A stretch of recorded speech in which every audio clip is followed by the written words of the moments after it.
The Winning of the West, Volume 1, by Theodore Roosevelt. Chapter 1. The Spread of the English-Speaking Peoples. During the past 3 centuries, the spread of the English-speaking peoples over the world's waste spaces has been not only the most striking feature in the world's history, but also the event of all others most far-reaching in its effects and its importance. The tongue, which Bacon feared to use in his writings, lest they should remain forever unknown to all but the inhabitants of a relatively unimportant insular kingdom, is now the speech of 2 continents. The common law, which Coke jealously upheld in the southern half of a single European island, is now the law of the land throughout the vast regions of Australasia and of America north of the Rio Grande. The names of the plays that Shakespeare wrote are household words in the mouths of mighty nations, whose wide domains were to him more unreal than the realm of Prester John. Over half the descendants of their fellow countrymen of that day now dwell in lands which, when these 3 Englishmen were born, held not a single white inhabitant. The race which, when they were in their prime, was hemmed in between the North and the Irish seas, today holds sway over worlds, whose endless coasts are washed by the waves of the 3 great oceans. There have been many other races that at one time or another had their great periods of race expansion, as distinguished from mere conquest, but there has never been another whose expansion has been either so broad or so rapid. At one time, many centuries ago, it seemed as if the Germanic peoples, like their Celtic foes and neighbors, would be absorbed into the all-conquering Roman power and, merging their identity in that of the victors, would accept their law, their speech, and their habits of thought. But this danger vanished forever on the day of the slaughter by the Teutoburger Wald, when the legions of Varus were broken by the rush of Hermann's wild warriors.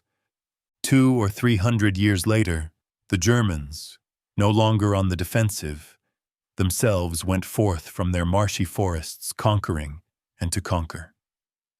For century after century, they swarmed out of the dark woodland east of the Rhine and north of the Danube. And as their force spent itself, the movement was taken up by their brethren who dwelt along the coasts of the Baltic and the North Atlantic. From the Volga to the Pillars of Hercules, from Sicily to Britain, every land in turn bowed to the warlike prowess of the stalwart sons of Odin. Rome and Novgorod, the imperial city of Italy as well as the squalid capital of Muscovy, acknowledged the sway of kings of Teutonic or Scandinavian blood. In most cases, however, the victorious invaders merely intruded themselves among the original and far more numerous owners of the land, ruled over them, and were absorbed by them. This happened to both Teuton and Scandinavian, to the descendants of Alaric, as well as to the children of Rurik. The Dane in Ireland became a Celt. The Goth of the Iberian Peninsula became a Spaniard. Frank and Norwegian alike were merged into the mass of Romance-speaking Gauls, who themselves finally grew to be called by the names of their masters. Thus it came about that though the German tribes conquered Europe, they did not extend the limits of Germany nor the sway of the German race. On the contrary, they strengthened the hands of the rivals of the people from whom they sprang. They gave rulers, kaisers, kings, barons, and knights to all the lands they overran. Here and there they imposed their own names on kingdoms and principalities, as in France, Normandy, Burgundy, and Lombardy. They grafted the feudal system on the Roman jurisprudence and interpolated a few Teutonic words in the Latin dialects of the peoples they had conquered. But hopelessly outnumbered, they were soon lost in the mass of their subjects and adopted from them their laws, their culture, and their language. As a result, the mixed races of the South, the Latin nations, as they are sometimes called, strengthened by the infusion of northern blood, sprang anew into vigorous life, and became, for the time being, the leaders of the European world. There was but one land whereof the winning made a lasting addition to Germanic soil. But this land was destined to be of more importance in the future of the Germanic peoples than all their continental possessions, original and acquired, put together. The day when the keels of the Low Dutch sea thieves first grated on the British coast was big with the doom of many nations. There sprang up in conquered southern Britain, when its name had been significantly changed to England, that branch of the Germanic stock which was in the end to grasp almost literally worldwide power, and by its overshadowing growth to dwarf into comparative insignificance all its kindred folk. At the time, in the general wreck of the civilized world, the making of England attracted but little attention. Men's eyes were riveted on the empires conquered by the hosts of Alaric, Theodoric, and Clovis, not on the swarm of little kingdoms and earldoms founded by the nameless chiefs, who led each his band of hard-rowing, hard-fighting henchmen across the stormy waters of the German Ocean. Yet the rule and the race of Goth, Frank, and Burgund have vanished from off the earth, while the sons of the unknown Saxon, Anglian, and Frisic warriors now hold in their hands the fate of the coming years. After the great Teutonic wanderings were over, there came a long lull until, with the discovery of America, a new period of even vaster race expansion began. During this lull, the nations of Europe took on their present shapes. Indeed, the so-called Latin nations, the French and Spaniards, for instance, may be said to have been born after the first set of migrations ceased. Their national history, as such, does not really begin until about that time, whereas that of the Germanic peoples stretches back unbroken to the days when we first hear of their existence. It would be hard to say which one of half a dozen races that existed in Europe during the early centuries of the present era should be considered as especially the ancestor of the modern Frenchman or Spaniard. When the Romans conquered Gaul and Iberia, they did not in any place drive out the ancient owners of the soil. They simply Romanized them and left them as the base of the population. By the Frankish and Visigothic invasions, another strain of blood was added, to be speedily absorbed. While the invaders took the language of the conquered people and established themselves as the ruling class. Thus, the modern nations who sprang from this mixture derive portions of their governmental system and general policy from one race, most of their blood from another, and their language, law, and culture from a third. The English race, on the contrary, has a perfectly continuous history. When Alfred reigned, the English already had a distinct national being. When Charlemagne reigned, the French, as we use the term today, had no national being whatever. The Germans of the mainland merely overran the countries that lay in their path, but the sea rovers who won England to a great extent actually displaced the native Britons. The former were absorbed by the subject races. The latter, on the contrary, slew or drove off or assimilated the original inhabitants. Unlike all the other Germanic swarms, the English took neither creed nor custom, neither law nor speech, from their beaten foes. At the time when the dynasty of the Capets had become firmly established at Paris, France was merely part of a country where Latinized Gauls and Basques were ruled by Latinized Franks, Goths, Burgunds, and Normans. But the people across the Channel then showed little trace of Celtic or Romance influence. It would be hard to say whether Vercingetorix or Caesar, Clovis or Syagrius has the better right to stand as the prototype of a modern French general. There is no such doubt in the other case.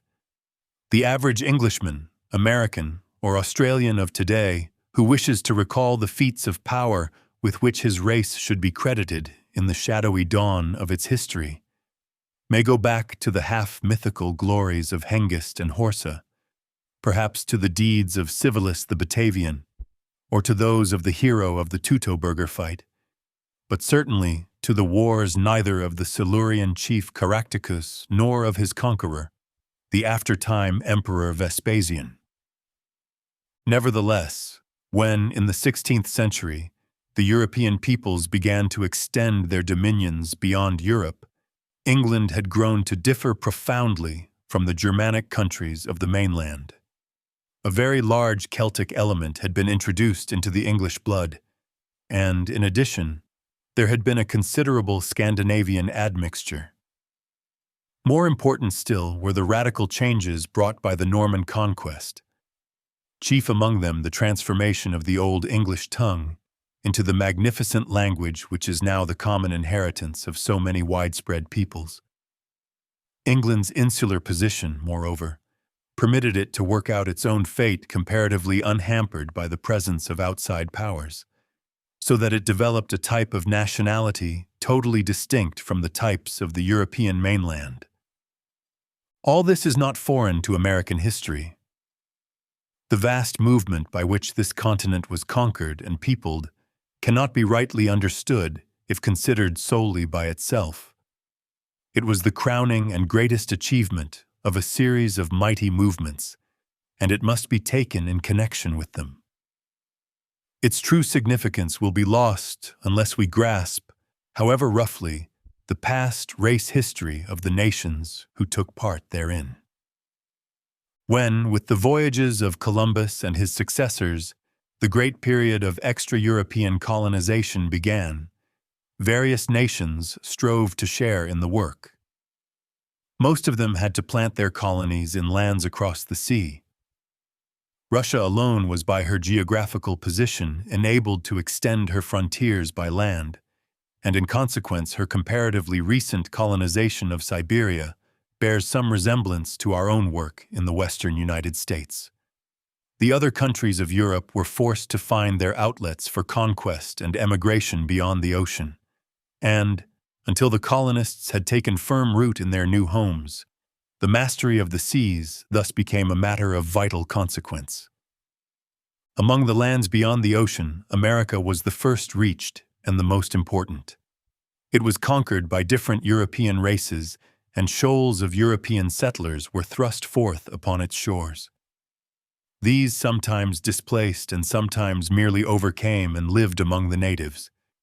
They also, to their own lasting harm, committed a crime whose short-sighted folly was worse than its guilt, for they brought hordes of African slaves, whose descendants now form immense populations in certain portions of the land. Throughout the continent, we therefore find the white, red, and black races in every stage of purity and intermixture. One result of this great turmoil of conquest and immigration has been that, in certain parts of America, the lines of cleavage of race are so far from coinciding with the lines of cleavage of speech that they run at right angles to them, as in the four communities of Ontario, Quebec, Hawaii, and Jamaica. Each intruding European power, in winning for itself new realms beyond the seas, had to wage a twofold war, overcoming the original inhabitants with one hand, and with the other warding off the assaults of the kindred nations that were bent on the same schemes. Generally, the contests of the latter kind were much the most important. The victories by which the struggles between the European conquerors themselves were ended deserve lasting commemoration. Yet sometimes, even the most important of them, sweeping though they were in parts less sweeping than they seemed. It would be impossible to overestimate the far-reaching effects of the overthrow of the French power in America. But Lower Canada, where the fatal blow was given, itself suffered nothing but a political conquest, which did not interfere in the least with the growth of a French state along both sides of the lower St. Lawrence. In a somewhat similar way, Dutch communities have held their own, and indeed have sprung up in South Africa. All the European nations touching on the Atlantic seaboard took part in the new work, with very varying success. Germany alone, then rent by many feuds, having no share therein. Portugal founded a single state, Brazil. The Scandinavian nations did little. Their chief colony fell under the control of the Dutch. The English and the Spaniards were the two nations to whom the bulk of the new lands fell, the former getting much the greater portion. The conquests of the Spaniards took place in the 16th century. The West Indies and Mexico, Peru, and the limitless grass plains of what is now the Argentine Confederation, all these and the lands lying between them had been conquered and colonized by the Spaniards before there was a single English settlement in the New World, and while the fleets of the Catholic king still held for him the lordship of the ocean. Then the cumbrous Spanish vessels succumbed to the attacks of the swift warships of Holland and England, and the sun of the Spanish world dominion set as quickly as it had risen. Spain at once came to a standstill. It was only here and there that she even extended her rule over a few neighboring Indian tribes, while she was utterly unable to take the offensive against the French, Dutch, and English. But it is a singular thing that these vigorous and powerful newcomers, who had so quickly put a stop to her further growth, yet wrested from her very little of what was already hers. They plundered a great many Spanish cities and captured a great many Spanish galleons, but they made no great or lasting conquests of Spanish territory. Their mutual jealousies and the fear each felt of the others were among the main causes of this state of things. And hence it came about that after the opening of the 17th century, the wars they waged against one another were of far more ultimate consequence than the wars they waged against the former mistress of the Western world. England, in the end, drove both France and Holland from the field, but it was under the banner of the American Republic, not under that of the British monarchy, that the English-speaking people first won vast stretches of land from the descendants of the Spanish conquerors. The three most powerful of Spain's rivals waged many a long war with one another to decide which should grasp the scepter that had slipped from Spanish hands. The fleets of Holland fought with stubborn obstinacy to wrest from England her naval supremacy, but they failed, and in the end, the greater portion of the Dutch domains fell to their foes. The French likewise began a course of conquest and colonization at the same time the English did, and after a couple of centuries of rivalry, ending in prolonged warfare, they also succumbed. The close of the most important colonial contest ever waged left the French without a foot of soil on the North American mainland, while their victorious foes had not only obtained the lead in the race for supremacy on that continent, but had also won the command of the ocean. They thenceforth found themselves free to work their will in all seagirt lands, unchecked by hostile European influence. Most fortunately, when England began her career as a colonizing power in America, Spain had already taken possession of the populous tropical and subtropical regions, and the northern power was thus forced to form her settlements in the sparsely peopled temperate zone. It is of vital importance to remember that the English and Spanish conquests in America differed from each other very much as did the original conquests which gave rise to the English and the Spanish nations. The English had exterminated or assimilated the Celts of Britain, and they substantially repeated the process with the Indians of America, although of course in America there was very little, instead of very much, assimilation. The Germanic strain is dominant in the blood of the average Englishman, exactly as the English strain is dominant in the blood of the average American. Twice a portion of the race has shifted its home, in each case undergoing a marked change, due both to outside influence and to internal development, but in the main retaining, especially in the last instance, the general race characteristics. It was quite otherwise in the countries conquered by Cortés, Pizarro, and their successors. Instead of killing or driving off the natives as the English did, the Spaniards simply sat down in the midst of a much more numerous aboriginal population. The process by which Central and South America became Spanish bore very close resemblance to the process by which the lands of southeastern Europe were turned into Romance-speaking countries. The bulk of the original inhabitants remained unchanged in each case. There was little displacement of population. Roman soldiers and magistrates, Roman merchants and handicraftsmen were thrust in among the Celtic and Iberian peoples, exactly as the Spanish military and civil rulers, priests, traders, landowners, and mine owners settled down among the Indians of Peru and Mexico. By degrees, in each case, the many learnt the language and adopted the laws, religion, and governmental system of the few, although keeping certain of their own customs and habits of thought. Though the ordinary Spaniard of today speaks a Romance dialect, he is mainly of Celto-Iberian blood. And though most Mexicans and Peruvians speak Spanish, yet the great majority of them trace their descent back to the subjects of Montezuma and the Incas.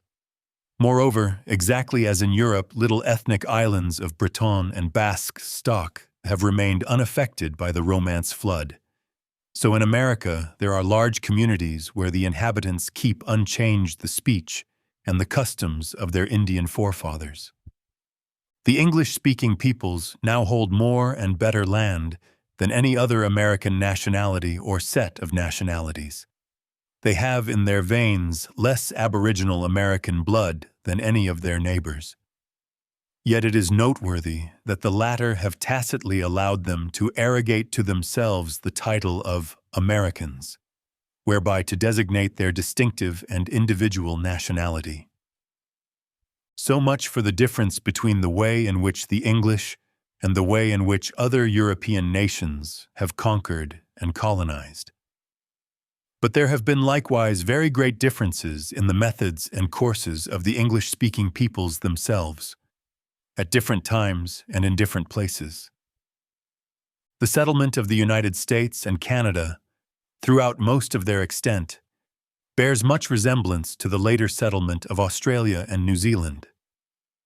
The English conquest of India and even the English conquest of South Africa come in an entirely different category. The first was a mere political conquest, like the Dutch conquest of Java or the extension of the Roman Empire over parts of Asia. South Africa, in some respects, stands by itself, because there the English are confronted by another white race which it is as yet uncertain whether they can assimilate, and, what is infinitely more important, because they are there confronted by a very large native population with which they cannot mingle, and which neither dies out nor recedes before their advance. It is not likely, but it is at least within the bounds of possibility, that in the course of centuries the whites of South Africa will suffer a fate akin to that which befell the Greek colonists in the Tauric Chersonese, and be swallowed up in the overwhelming mass of black barbarism. On the other hand, it may fairly be said that in America and Australia, the English race has already entered into and begun the enjoyment of its great inheritance. When these continents were settled, they contained the largest tracts of fertile, temperate, thinly peopled country on the face of the globe. We cannot rate too highly the importance of their acquisition. Their successful settlement was a feat which, by comparison, utterly dwarfs all the European wars of the last 2 centuries. Just as the importance of the issues at stake in the wars of Rome and Carthage completely overshadowed the interests for which the various contemporary Greek kingdoms were at the same time striving. Australia, which was much less important than America, was also won and settled with far less difficulty. The natives were so few in number and of such a low type that they practically offered no resistance at all, being but little more hindrance than an equal number of ferocious beasts. There was no rivalry whatever by any European power, because the actual settlement, not the mere expatriation of convicts, only began when England, as a result of her struggle with Republican and Imperial France, had won the absolute control of the seas. Unknown to themselves, Nelson and his fellow admirals settled the fate of Australia, upon which they probably never wasted a thought.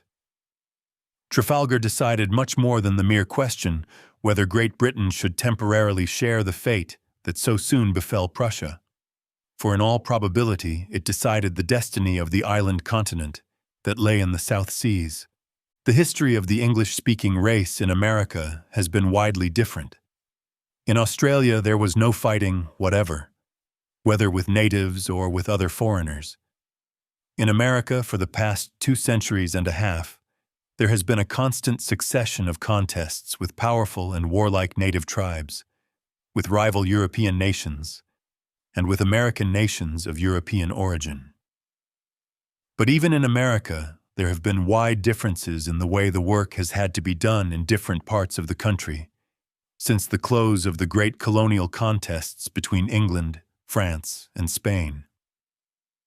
The extension of the English westward through Canada since the War of the Revolution has been in its essential features merely a less important repetition of what has gone on in the northern United States. The gold miner, the transcontinental railway, and the soldier have been the pioneers of civilization. The chief point of difference, which was but small, arose from the fact that the whole of Western Canada was for a long time under the control of the most powerful of all the fur companies, in whose employ were very many French voyageurs and coureurs des bois. From these there sprang up in the valleys of the Red River and the Saskatchewan a singular race of half-breeds, with a unique semi-civilization of their own. It was with these half-breeds, and not, as in the United States, with the Indians, that the settlers of northwestern Canada had their main difficulties. In what now forms the United States, taking the country as a whole, the foes who had to be met and overcome were very much more formidable. The ground had to be not only settled, but conquered, sometimes at the expense of the natives, often at the expense of rival European races. As already pointed out, the Indians themselves formed one of the main factors in deciding the fate of the continent. They were never able in the end to avert the white conquest, but they could often delay its advance for a long spell of years. The Iroquois, for instance, held their own against all comers for 2 centuries. Many other tribes stayed for a time the oncoming white flood, or even drove it back. In Maine, the settlers were for 100 years confined to a narrow strip of seacoast. Against the Spaniards, there were even here and there Indian nations who definitely recovered the ground they had lost. When the whites first landed, the superiority and, above all, the novelty of their arms gave them a very great advantage. But the Indians soon became accustomed to the newcomers' weapons and style of warfare. By the time the English had consolidated the Atlantic colonies under their rule, the Indians had become what they have remained ever since, the most formidable savage foes ever encountered by colonists of European stock. Relatively to their numbers, they have shown themselves far more to be dreaded than the Zulus or even the Maoris. Their presence has caused the process of settlement to go on at unequal rates of speed in different places. The flood has been hemmed in at one point, or has been forced to flow round an island of native population at another. Had the Indians been as helpless as the native Australians were, the continent of North America would have had an altogether different history. It would not only have been settled far more rapidly, but also on very different lines. Not only have the red men themselves kept back the settlements, but they have also had a very great effect upon the outcome of the struggles between the different intrusive European peoples. Had the original inhabitants of the Mississippi Valley been as numerous and unwarlike as the Aztecs, De Soto would have repeated the work of Cortés, and we would very possibly have been barred out of the greater portion of our present domain. Had it not been for their Indian allies, it would have been impossible for the French to prolong, as they did, their struggle with their much more numerous English neighbors. The Indians have shrunk back before our advance only after fierce and dogged resistance. They were never numerous in the land, but exactly what their numbers were when the whites first appeared is impossible to tell. Probably an estimate of 500,000 for those within the limits of the present United States is not far wrong. But in any such calculation, there is of necessity a large element of mere rough guesswork. Formerly, writers greatly overestimated their original numbers, counting them by millions. Now it is the fashion to go to the other extreme, and even to maintain that they have not decreased at all. This last is a theory that can only be upheld on the supposition that the whole does not consist of the sum of the parts. For whereas we can check off on our fingers the tribes that have slightly increased, we can enumerate scores that have died out almost before our eyes. Speaking broadly, they have mixed but little with the English, as distinguished from the French and Spanish invaders. They are driven back, or die out, or retire to their own reservations, but they are not often assimilated. Still, on every frontier, there is always a certain amount of assimilation going on, much more than is commonly admitted. And whenever a French or Spanish community has been absorbed by the energetic Americans, a certain amount of Indian blood has been absorbed also. There seems to be a chance that in one part of our country, the Indian Territory, the Indians, who are continually advancing in civilization, will remain as the ground element of the population, like the Creoles in Louisiana or the Mexicans in New Mexico. The Americans, when they became a nation, continued even more successfully the work which they had begun as citizens of the several English colonies. At the outbreak of the Revolution, they still all dwelt on the seaboard, either on the coast itself or along the banks of the streams flowing into the Atlantic. When the fight at Lexington took place, they had no settlements beyond the mountain chain on our western border. It had taken them over a century and a half to spread from the Atlantic to the Alleghenies. In the next 3/4 of a century, they spread from the Alleghenies to the Pacific.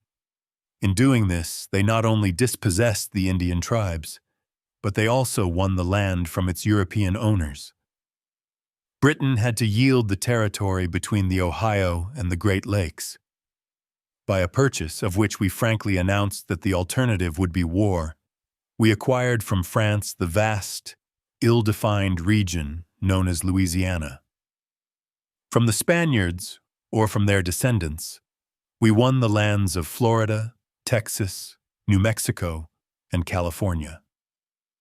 All these lands were conquered after we had become a power, independent of every other, and one within our own borders, when we were no longer a loose assemblage of petty seaboard communities, each with only such relationship to its neighbor as was implied in their common subjection to a foreign king and a foreign people. Moreover, it is well always to remember that at the day when we began our career as a nation, we already differed from our kinsmen of Britain in blood as well as in name.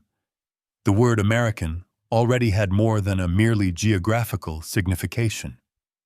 Americans belong to the English race only in the sense in which Englishmen belong to the German. The fact that no change of language has accompanied the second wandering of our people, from Britain to America, as it accompanied their first, from Germany to Britain, is due to the further fact that when the second wandering took place, the race possessed a fixed literary language and, thanks to the ease of communication, was kept in touch with the parent stock. The change of blood was probably as great in one case as in the other. The modern Englishman is descended from a Low Dutch stock, which, when it went to Britain, received into itself an enormous infusion of Celtic, a much smaller infusion of Norse and Danish, and also a certain infusion of Norman French blood. When this new English stock came to America, it mingled with and absorbed into itself immigrants from many European lands, and the process has gone on ever since. It is to be noted that of the new blood thus acquired, the greatest proportion has come from Dutch and German sources, and the next greatest from Irish, while the Scandinavian element comes third, and the only other of much consequence is French Huguenot. Thus it appears that no new element of importance has been added to the blood. Additions have been made to the elemental race strains in much the same proportion as these were originally combined. Some latter-day writers deplore the enormous immigration to our shores as making us a heterogeneous instead of a homogeneous people.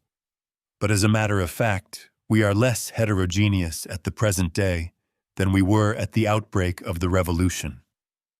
Our blood was as much mixed a century ago as it is now. No state now has a smaller proportion of English blood than New York or Pennsylvania had in 1775. Even in New England, where the English stock was purest, there was a certain French and Irish mixture. In Virginia, there were Germans in addition. In the other colonies taken as a whole, it is not probable that much over half of the blood was English. Dutch, French, German, and Gaelic communities abounded, but all were being rapidly fused into one people. As the Celt of Cornwall and the Saxon of Wessex are now alike Englishmen, so in 1775 Hollander and Huguenot, whether in New York or South Carolina, had become Americans, undistinguishable from the New Englanders and Virginians, the descendants of the men who followed Cromwell or charged behind Rupert. When the Great Western Movement began, we were already a people by ourselves. Moreover, the immense immigration from Europe that has taken place since had little or no effect on the way in which we extended our boundaries. It only began to be important about the time that we acquired our present limits. These limits would in all probability be what they now are even if we had not received a single European colonist since the Revolution. Thus the Americans began their work of Western conquest as a separate and individual people at the moment when they sprang into national life. It has been their great work ever since. All other questions, save those of the preservation of the Union itself and of the emancipation of the blacks, have been of subordinate importance when compared with the great question of how rapidly and how completely they were to subjugate that part of their continent lying between the eastern mountains and the Pacific. Yet the statesmen of the Atlantic seaboard were often unable to perceive this, and indeed frequently showed the same narrow jealousy of the communities beyond the Alleghanies that England felt for all America. Even if they were too broad-minded and far-seeing to feel thus, they yet were unable to fully appreciate the magnitude of the interests at stake in the West. They thought more of our right to the North Atlantic fisheries than of our ownership of the Mississippi Valley. They were more interested in the fate of a bank or a tariff than in the settlement of the Oregon boundary. Most contemporary writers showed similar shortcomings in their sense of historic perspective. The names of Ethan Allen and Marion are probably better known than is that of George Rogers Clark. Yet their deeds, as regards their effects, could no more be compared to his than his could be compared to Washington's. So it was with Houston. During his lifetime, there were probably 50 men who, east of the Mississippi, were deemed far greater than he was. Yet in most cases, their names have already almost faded from remembrance, while his fame will grow steadily brighter as the importance of his deeds is more thoroughly realized. Fortunately, in the long run, the mass of Easterners always backed up their Western brethren.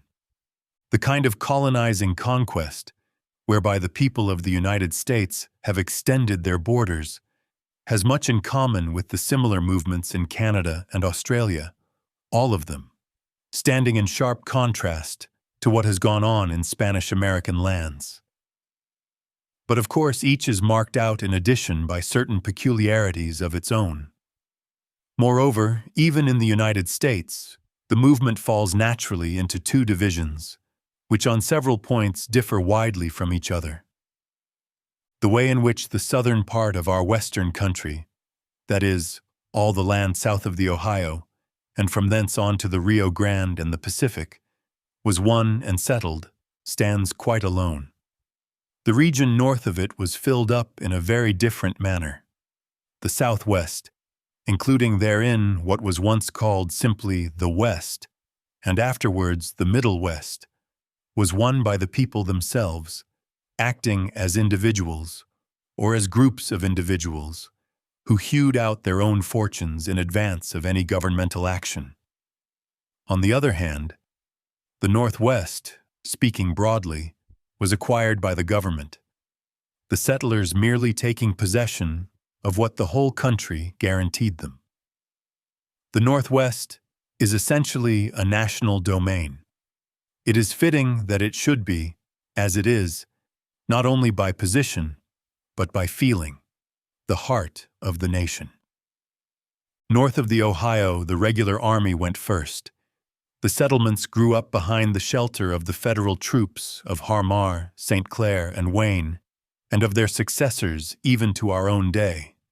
The wars in which the borderers themselves bore any part were few and trifling compared to the contests waged by the adventurers who won Kentucky, Tennessee, and Texas.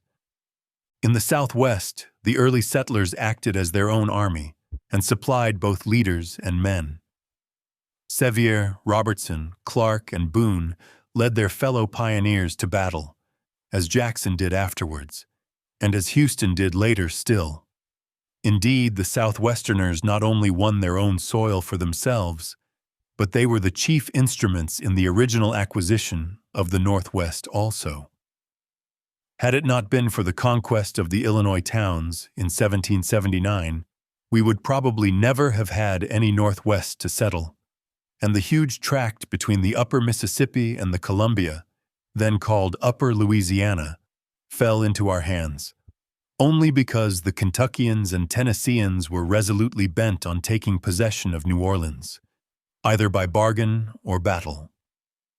All of our territory lying beyond the Alleghanies, north and south, was first won for us by the Southwesterners, fighting for their own hand. The northern part was afterwards filled up by the thrifty, vigorous men of the Northeast, whose sons became the real rulers as well as the preservers of the Union. But these settlements of Northerners were rendered possible only by the deeds of the nation as a whole. They entered on land that the Southerners had won, and they were kept there by the strong arm of the federal government, whereas the Southerners owed most of their victories only to themselves. The first comers around Marietta did, it is true, share to a certain extent in the dangers of the existing Indian wars. But their trials are not to be mentioned beside those endured by the early settlers of Tennessee and Kentucky. And whereas these latter themselves subdued and drove out their foes, the former took but an insignificant part in the contest by which the possession of their land was secured. Besides, the strongest and most numerous Indian tribes were in the Southwest. The Southwest developed its civilization on its own lines, for good and for ill. The Northwest was settled under the National Ordinance of 1787, which absolutely determined its destiny, and thereby, in the end, also determined the destiny of the whole nation.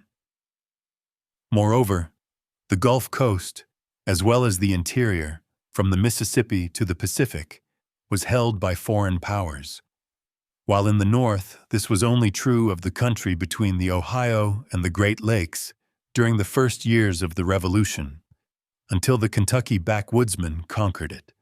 Our rivals of European race had dwelt for generations along the lower Mississippi and the Rio Grande, in Florida, and in California, when we made them ours. Detroit, Vincennes, St. Louis, and New Orleans.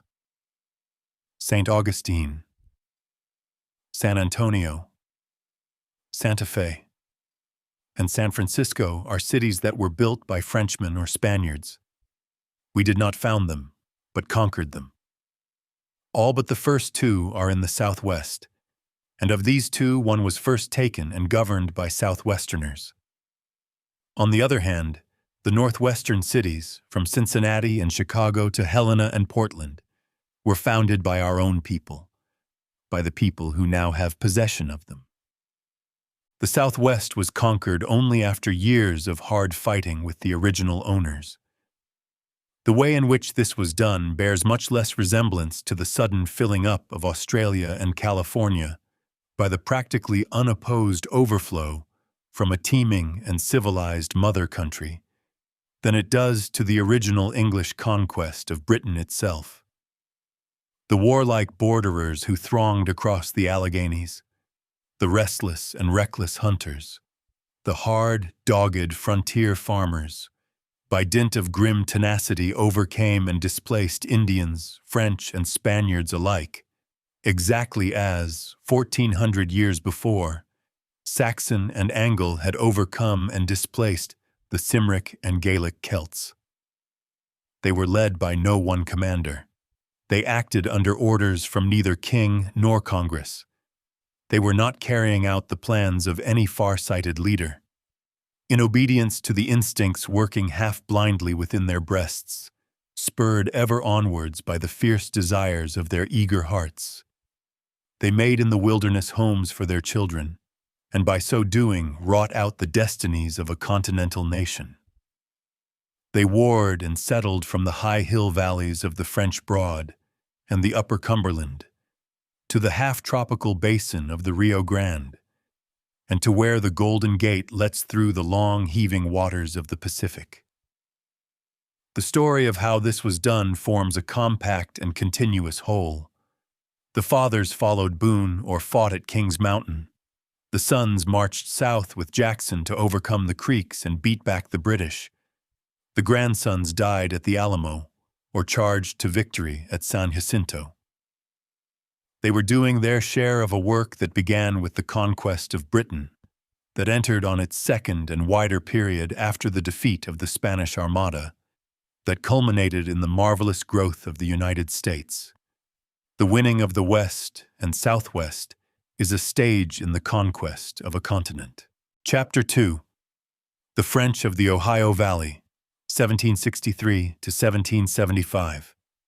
The result of England's last great colonial struggle with France was to sever from the latter all her American dependencies, her colonists becoming the subjects of alien and rival powers. England won Canada and the Ohio Valley, while France ceded to her Spanish allies Louisiana, including therein all the territory vaguely bounded by the Mississippi and the Pacific. As an offset to this gain, Spain had herself lost to England both Floridas, as the coast regions between Georgia and Louisiana were then called. Thus the 13 colonies, at the outset of their struggle for independence, saw themselves surrounded north, south, and west by lands where the rulers and the ruled were of different races, but where rulers and ruled alike were hostile to the new people that was destined in the end to master them all. The present province of Quebec, then called Canada, was already, what she has to this day remained, a French state acknowledging the English king as her overlord. Her interests did not conflict with those of our people, nor touch them in any way, and she has had little to do with our national history, and nothing whatever to do with the history of the West. In the peninsula of East Florida, in the land of the cypress, palmetto, and live oak, of open savannas, of sandy pine forests, and impenetrable, interminable morasses, a European civilization more ancient than any in the English colonies was moldering in slow decay. Its capital city was quaint St. Augustine, the old walled town that was founded by the Spaniards long years before the keel of the Half Moon furrowed the broad Hudson, or the ships of the Puritans sighted the New England coast. In times past, St. Augustine had once and again seen her harbor filled with the huge, cumbrous hulls and whitened by the bellying sails of the Spanish war vessels when the fleets of the Catholic king gathered there, before setting out against the seaboard towns of Georgia and the Carolinas, and she had to suffer from and repulse the retaliatory inroads of the English colonists. Once her priests and soldiers had brought the Indian tribes, far and near, under subjection, and had dotted the wilderness with fort and church and plantation, the outposts of her dominion. But that was long ago, and the tide of Spanish success had turned and begun to ebb many years before the English took possession of Florida. The Seminoles, fierce and warlike, whose warriors fought on foot and on horseback, had avenged in countless bloody forays their fellow Indian tribes, whose very names had perished under Spanish rule. The churches and forts had crumbled into nothing. Only the cannon and the brazen bells, half buried in the rotting mold, remained to mark the place where once stood spire and citadel. The deserted plantations, the untraveled causeways, no longer marred the face of the tree-clad land, for even their sites had ceased to be distinguishable. The great high road that led to Pensacola had faded away, overgrown by the rank luxuriance of the semi-tropical forest. Throughout the interior, the painted savages roved at will, uncontrolled by Spaniard or Englishman, owing allegiance only to the white chief of Talasoche. St. Augustine, with its British garrison and its Spanish and Minorcan townsfolk, was still a gathering place for a few Indian traders and for the scattered fishermen of the coast. Elsewhere, there were in all not more than 100 families. Beyond the Chattahoochee and the Apalachicola, stretching thence to the Mississippi and its delta, lay the more prosperous region of West Florida. Although taken by the English from Spain, there were few Spaniards among the people, who were controlled by the scanty British garrisons at Pensacola, Mobile, and Natchez. On the Gulf Coast, the inhabitants were mainly French Creoles. They were an indolent, pleasure-loving race, fond of dancing and merriment, living at ease in their low, square, roomy houses on the straggling, rudely farmed plantations that lay along the riverbanks. Their black slaves worked for them. They, themselves, spent much of their time in fishing and fowling. Their favorite arm was the light fowling piece, for they were expert wing shots, unlike the American backwoodsmen, who knew nothing of shooting on the wing and looked down on smooth bores, caring only for the rifle, the true weapon of the freeman. In winter, the Creoles took their Negroes to the hills, where they made tar from the pitch pine, and this they exported, as well as indigo, rice, tobacco, bear's oil, peltry, oranges, and squared timber. Cotton was grown, but only for home use. The British soldiers dwelt in stockaded forts, mounting light cannon. The governor lived in the high stone castle built of old by the Spaniards at Pensacola. In the part of West Florida lying along the east bank of the Mississippi, there were also some French Creoles and a few Spaniards, with, of course, Negroes and Indians to boot. But the population consisted mainly of Americans from the old colonies, who had come thither by sea in small sailing vessels, or had descended the Ohio and the Tennessee in flatboats, or, perchance, had crossed the creek country with pack ponies, following the narrow trails of the Indian traders. With them were some English and Scotch, and the Americans themselves had little sympathy with the colonies, feeling instead a certain dread and dislike of the rough Carolinian mountaineers, who were their nearest white neighbors on the east. They therefore, for the most part, remained loyal to the crown in the Revolutionary struggle, and suffered accordingly. When Louisiana was ceded to Spain, most of the French Creoles who formed her population were clustered together in the delta of the Mississippi. The rest were scattered out here and there, in a thin, dotted line.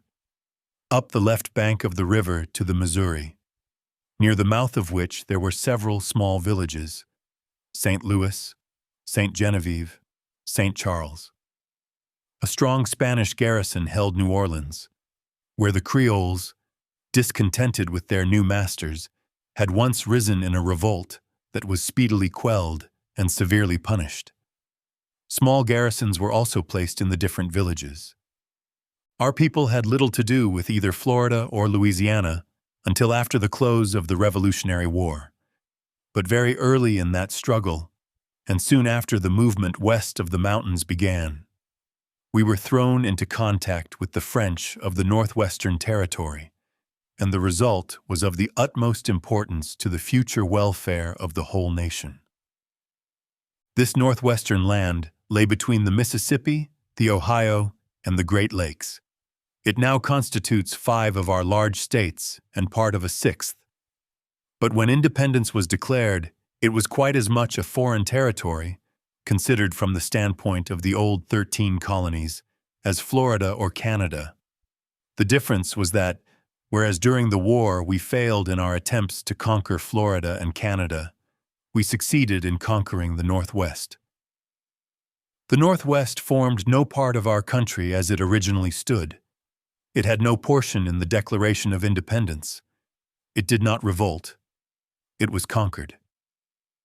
Its inhabitants, at the outset of the Revolution, no more sympathized with us, and felt no greater inclination to share our fate than did their kinsmen in Quebec or the Spaniards in St. Augustine.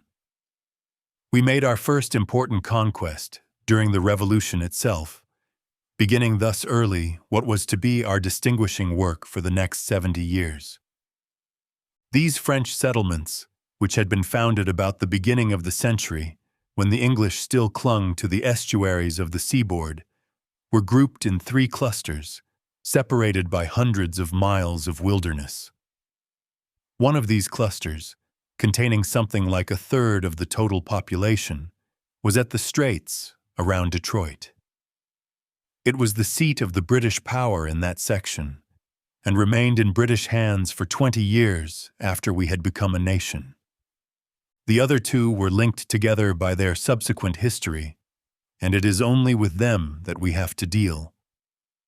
The village of Vincennes lay on the eastern bank of the Wabash, with 2 or 3 smaller villages tributary to it in the country round about. And to the west, beside the Mississippi, far above where it is joined by the Ohio, lay the so-called Illinois towns, the villages of Kaskaskia and Cahokia, with between them the little settlements of Prairie du Rocher and St. Philip.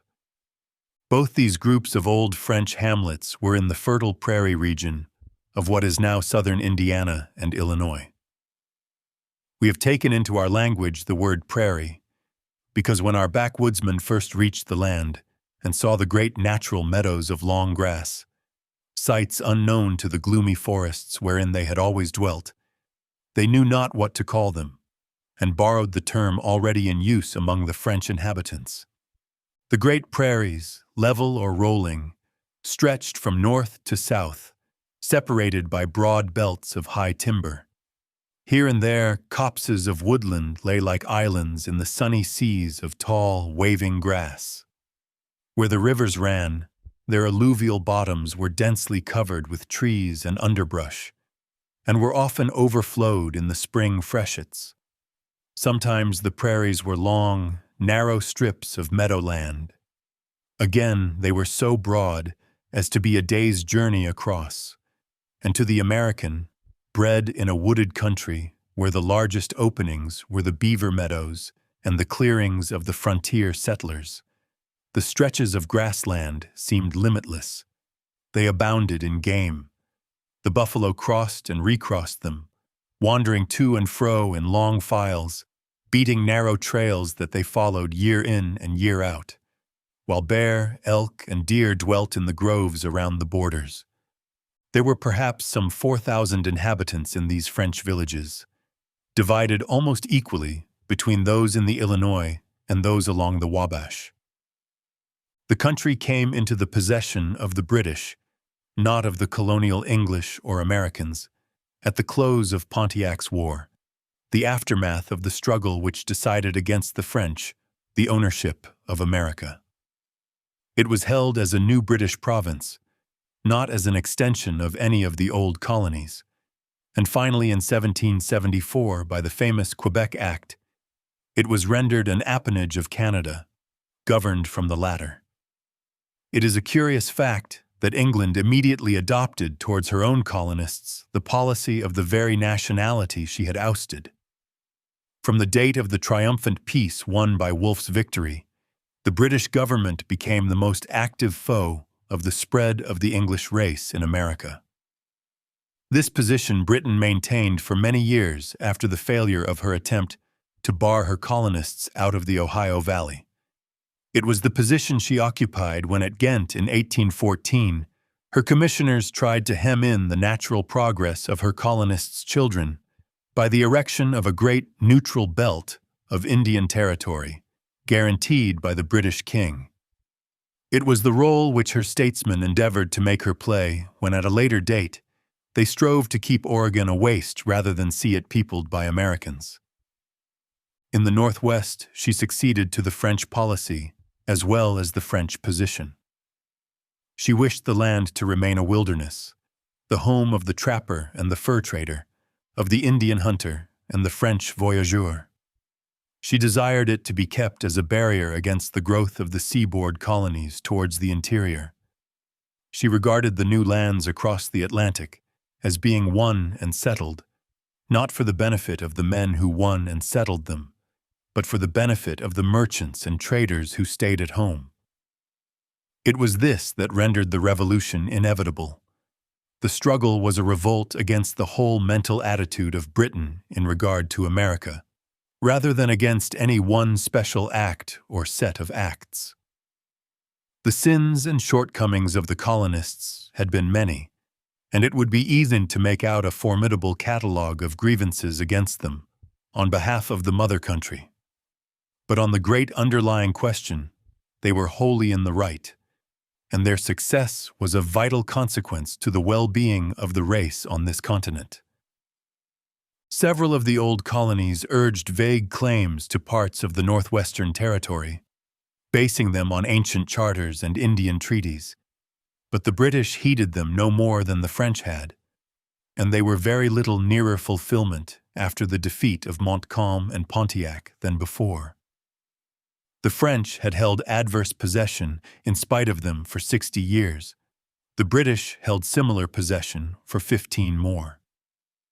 The mere statement of the facts is enough to show the intrinsic worthlessness of the titles. The Northwest was acquired from France by Great Britain through conquest and treaty, in a precisely similar way, Clark taking the place of Wolfe. It was afterwards won from Britain by the United States.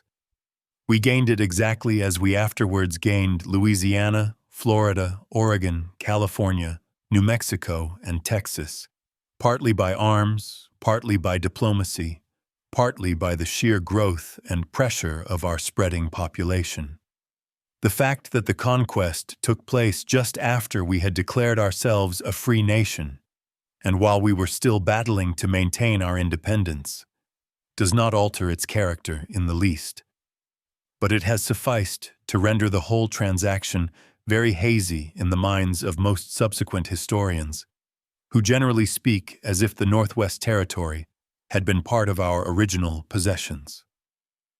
The French who dwelt in the land were at the time little affected by the change which transferred their allegiance from one European king to another.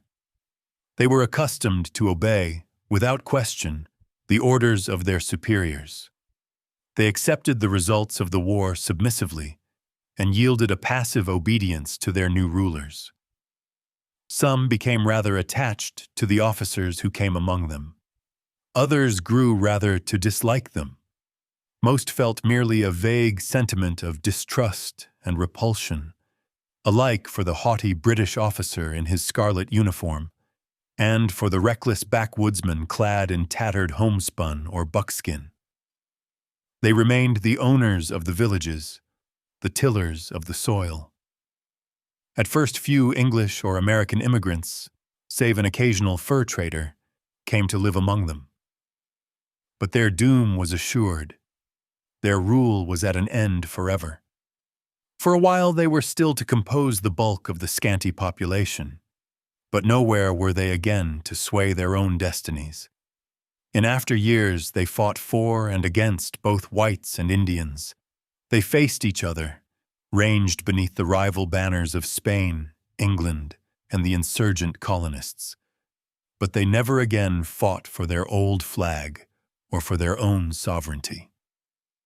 From the overthrow of Pontiac to the outbreak of the Revolution, the settlers in the Illinois and round Vincennes lived in peace under their old laws and customs, which were continued by the British commandants.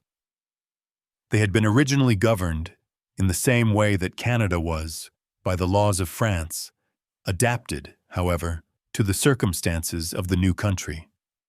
Moreover, they had local customs which were as binding as the laws. After the conquest, the British commandants who came in acted as civil judges also. All public transactions were recorded in French by notaries public. Orders issued in English were translated into French so that they might be understood. Criminal cases were referred to England. Before the conquest, the Procureur du Roi gave sentence by his own personal decision in civil cases. If the matters were important, it was the custom for each party to name 2 arbitrators and the Procureur du Roi a 5th, while an appeal might be made to the Council Supérieur at New Orleans. The British commandant assumed the place of the Procureur du Roi, although there were 1 or 2 half-hearted efforts made to introduce the common law. The original French commandants had exercised the power of granting to every person who petitioned as much land as the petitioner chose to ask for, subject to the condition that part of it should be cultivated within a year, under penalty of its reversion to the king's domains. The English followed the same custom. A large quantity of land was reserved in the neighborhood of each village for the common use, and a very small quantity for religious purposes. The common was generally a large patch of enclosed prairie, part of it being cultivated, and the remainder serving as a pasture for the cattle of the inhabitants. The portion of the common set aside for agriculture was divided into strips of 1 arpent in front by 40 in depth, and 1 or more allotted to each inhabitant according to his skill and industry as a cultivator. The arpent, as used by the Western French, was a rather rough measure of surface, less in size than an acre.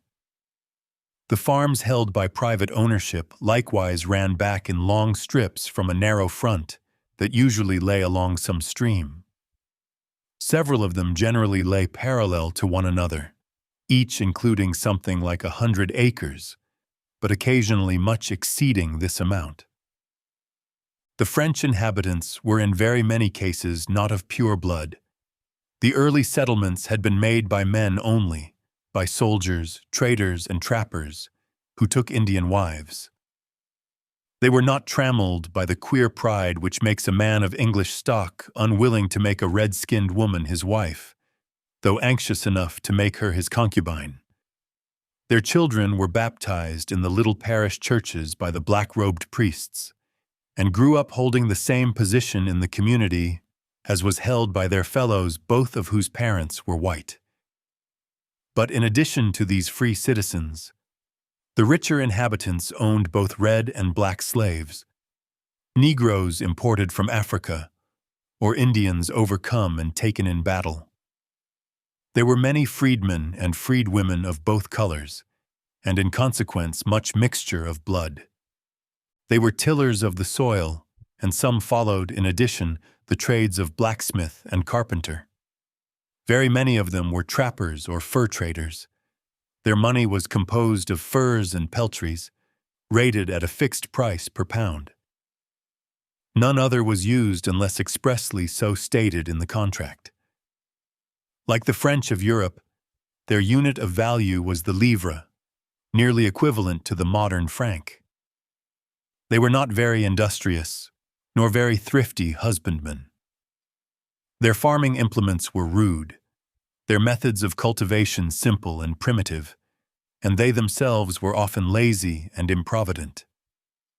Near their town, they had great orchards of gnarled apple trees, planted by their forefathers when they came from France, and old pear trees, of a kind unknown to the Americans. But their fields often lay untilled, while the owners lolled in the sunshine smoking their pipes. In consequence, they were sometimes brought to sore distress for food, being obliged to pluck their corn while it was still green. The pursuits of the fur trader and fur trapper were far more congenial to them, and it was upon these that they chiefly depended.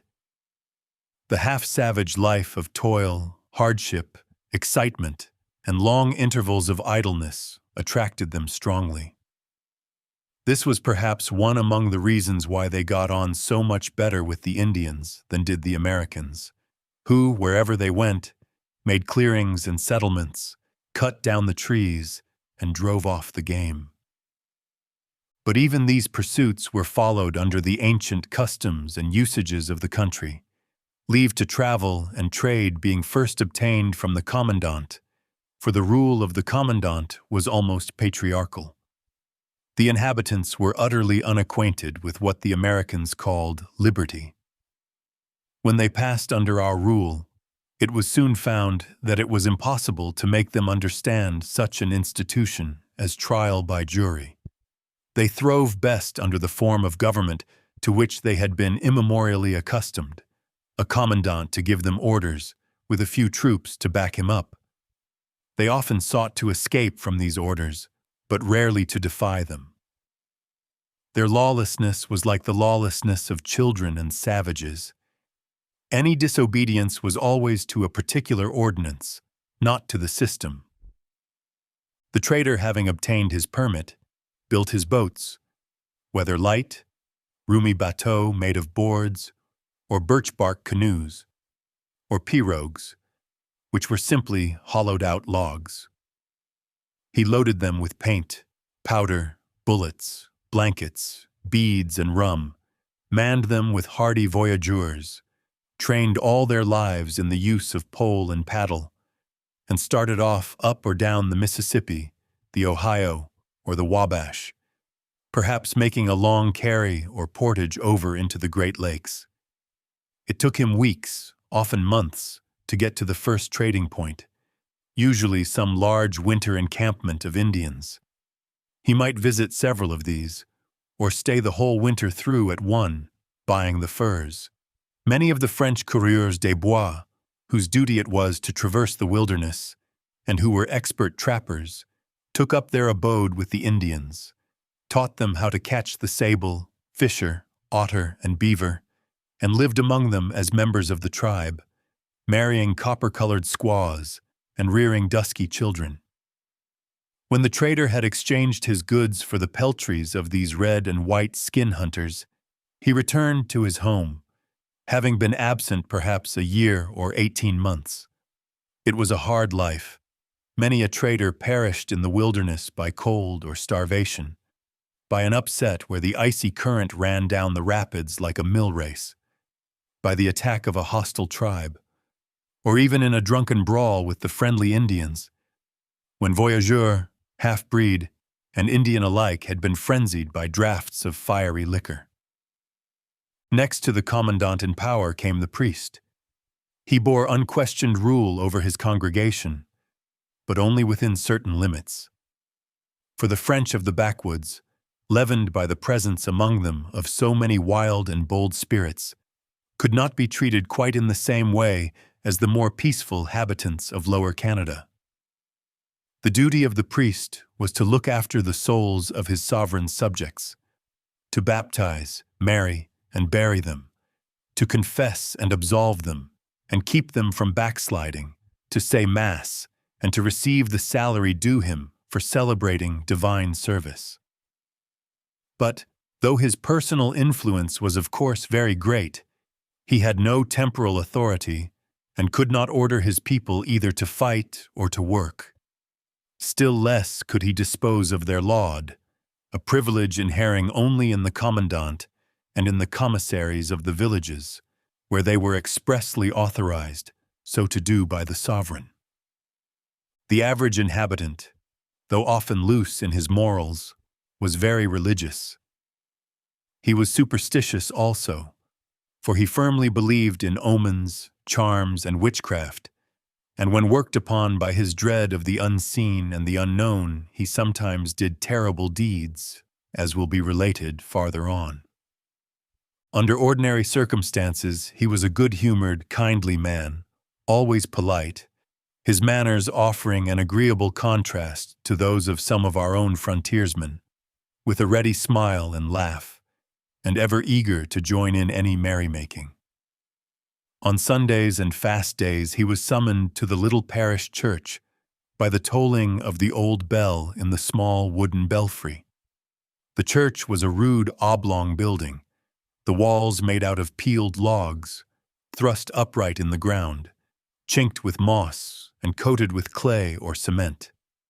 Thither every man went, clad in a capote or blanket coat, a bright silk handkerchief knotted round his head, and his feet shod with moccasins or strong rawhide sandals. If young, he walked or rode a shaggy pony.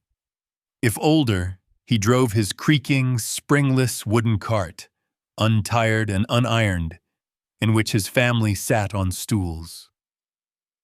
The grades of society were much more clearly marked than in similar communities of our own people. The gentry, although not numerous, possessed unquestioned social and political headship and were the military leaders, although of course they did not have anything like such marked preeminence of position as in Quebec or New Orleans, where the conditions were more like those obtaining in the Old World. There was very little education. The common people were rarely versed in the mysteries of reading and writing, and even the wives of the gentry were often only able to make their marks instead of signing their names. The little villages in which they dwelt were pretty places, with wide, shaded streets. The houses lay far apart, often a couple of 100 feet from one another. They were built of heavy-hewn timbers. Those of the better sort were furnished with broad verandas and contained large, low-ceilinged rooms, the high mantelpieces and the moldings of the doors and windows being made of curiously carved wood. Each village was defended by a palisaded fort and blockhouses, and was occasionally itself surrounded by a high wooden stockade. The inhabitants were extravagantly fond of music and dancing. Marriages and christenings were seasons of merriment, when the fiddles were scraped all night long, while the moccasined feet danced deftly in time to the music. 3 generations of isolated life in the wilderness had greatly changed the characters of these groups of traders, trappers, bateau men, and adventurous warriors. It was inevitable that they should borrow many traits from their savage friends and neighbors. Hospitable but bigoted to their old customs, ignorant, indolent, and given to drunkenness, they spoke a corrupt jargon of the French tongue. The common people were even beginning to give up reckoning time by months and years, and dated events, as the Indians did, with reference to the phenomena of nature, such as the time of the floods, the maturing of the green corn, or the ripening of the strawberries. All their attributes seemed alien to the polished army officers of old France. They had but little more in common with the latter than with the American backwoodsman. But they had kept many valuable qualities, and in especial, they were brave and hardy, and after their own fashion, good soldiers. They had fought valiantly beside King Louis's musketeers, and in alliance with the painted warriors of the forest. Later on they served, though perhaps with less heart, under the gloomy ensign of Spain, shared the fate of the red-coated grenadiers of King George, or followed the lead of the tall Kentucky riflemen. Chapter 3. The Appalachian Confederacies, 1765 to 1775.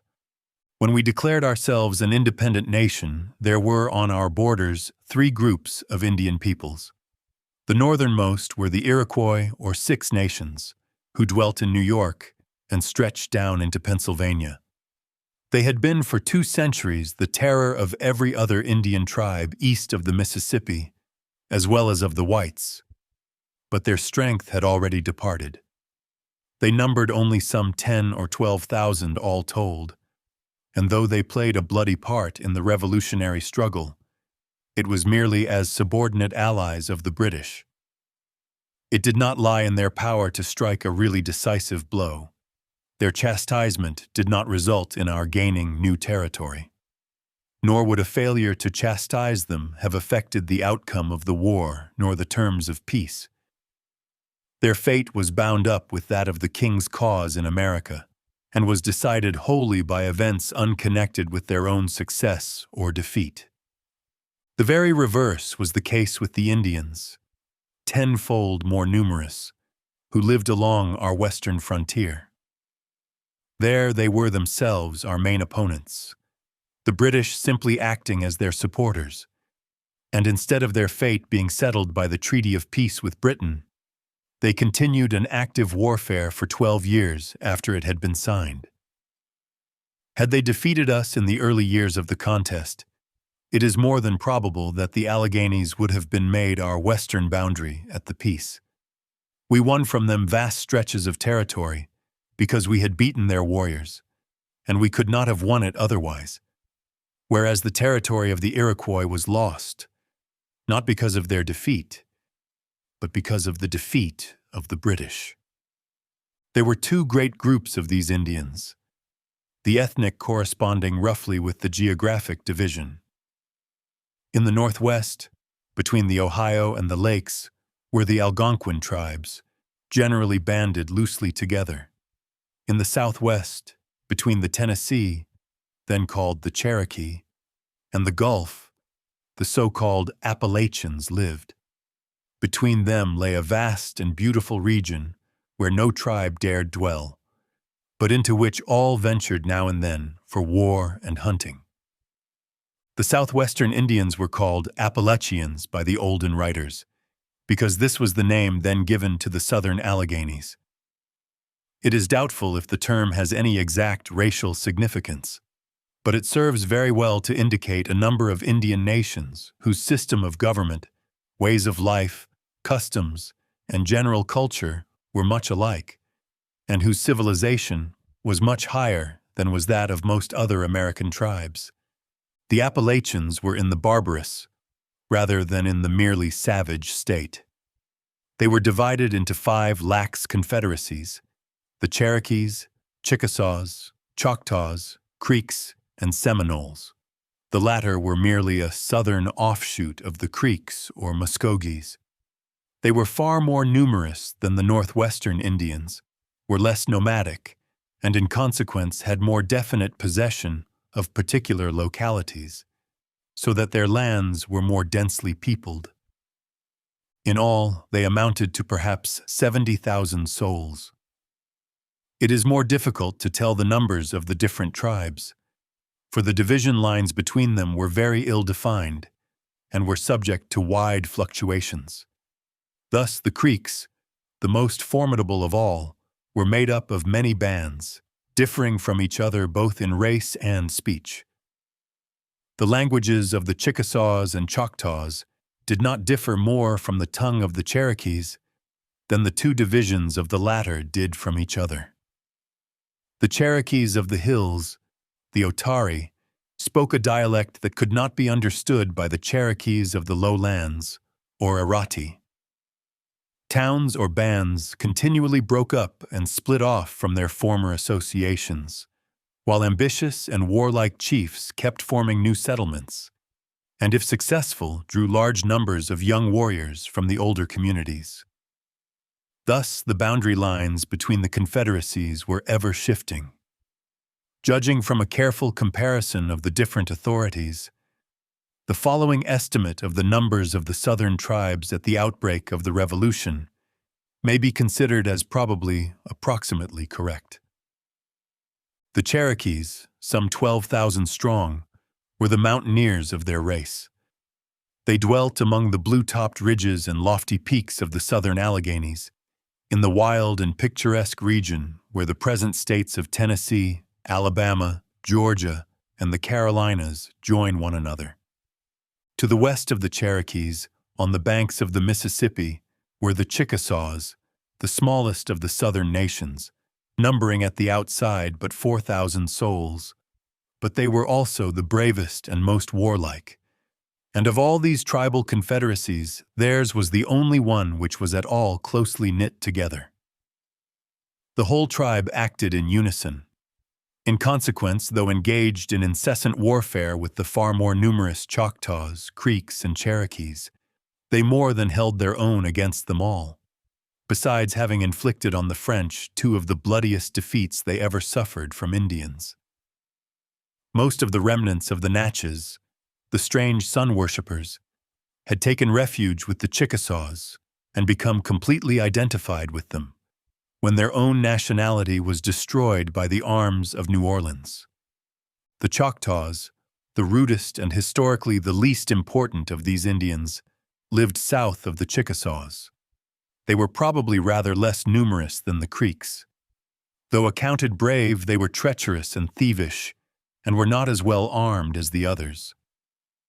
They rarely made war or peace as a unit, parties frequently acting in conjunction with some of the rival European powers, or else joining in the plundering inroads made by the other Indians upon the white settlements.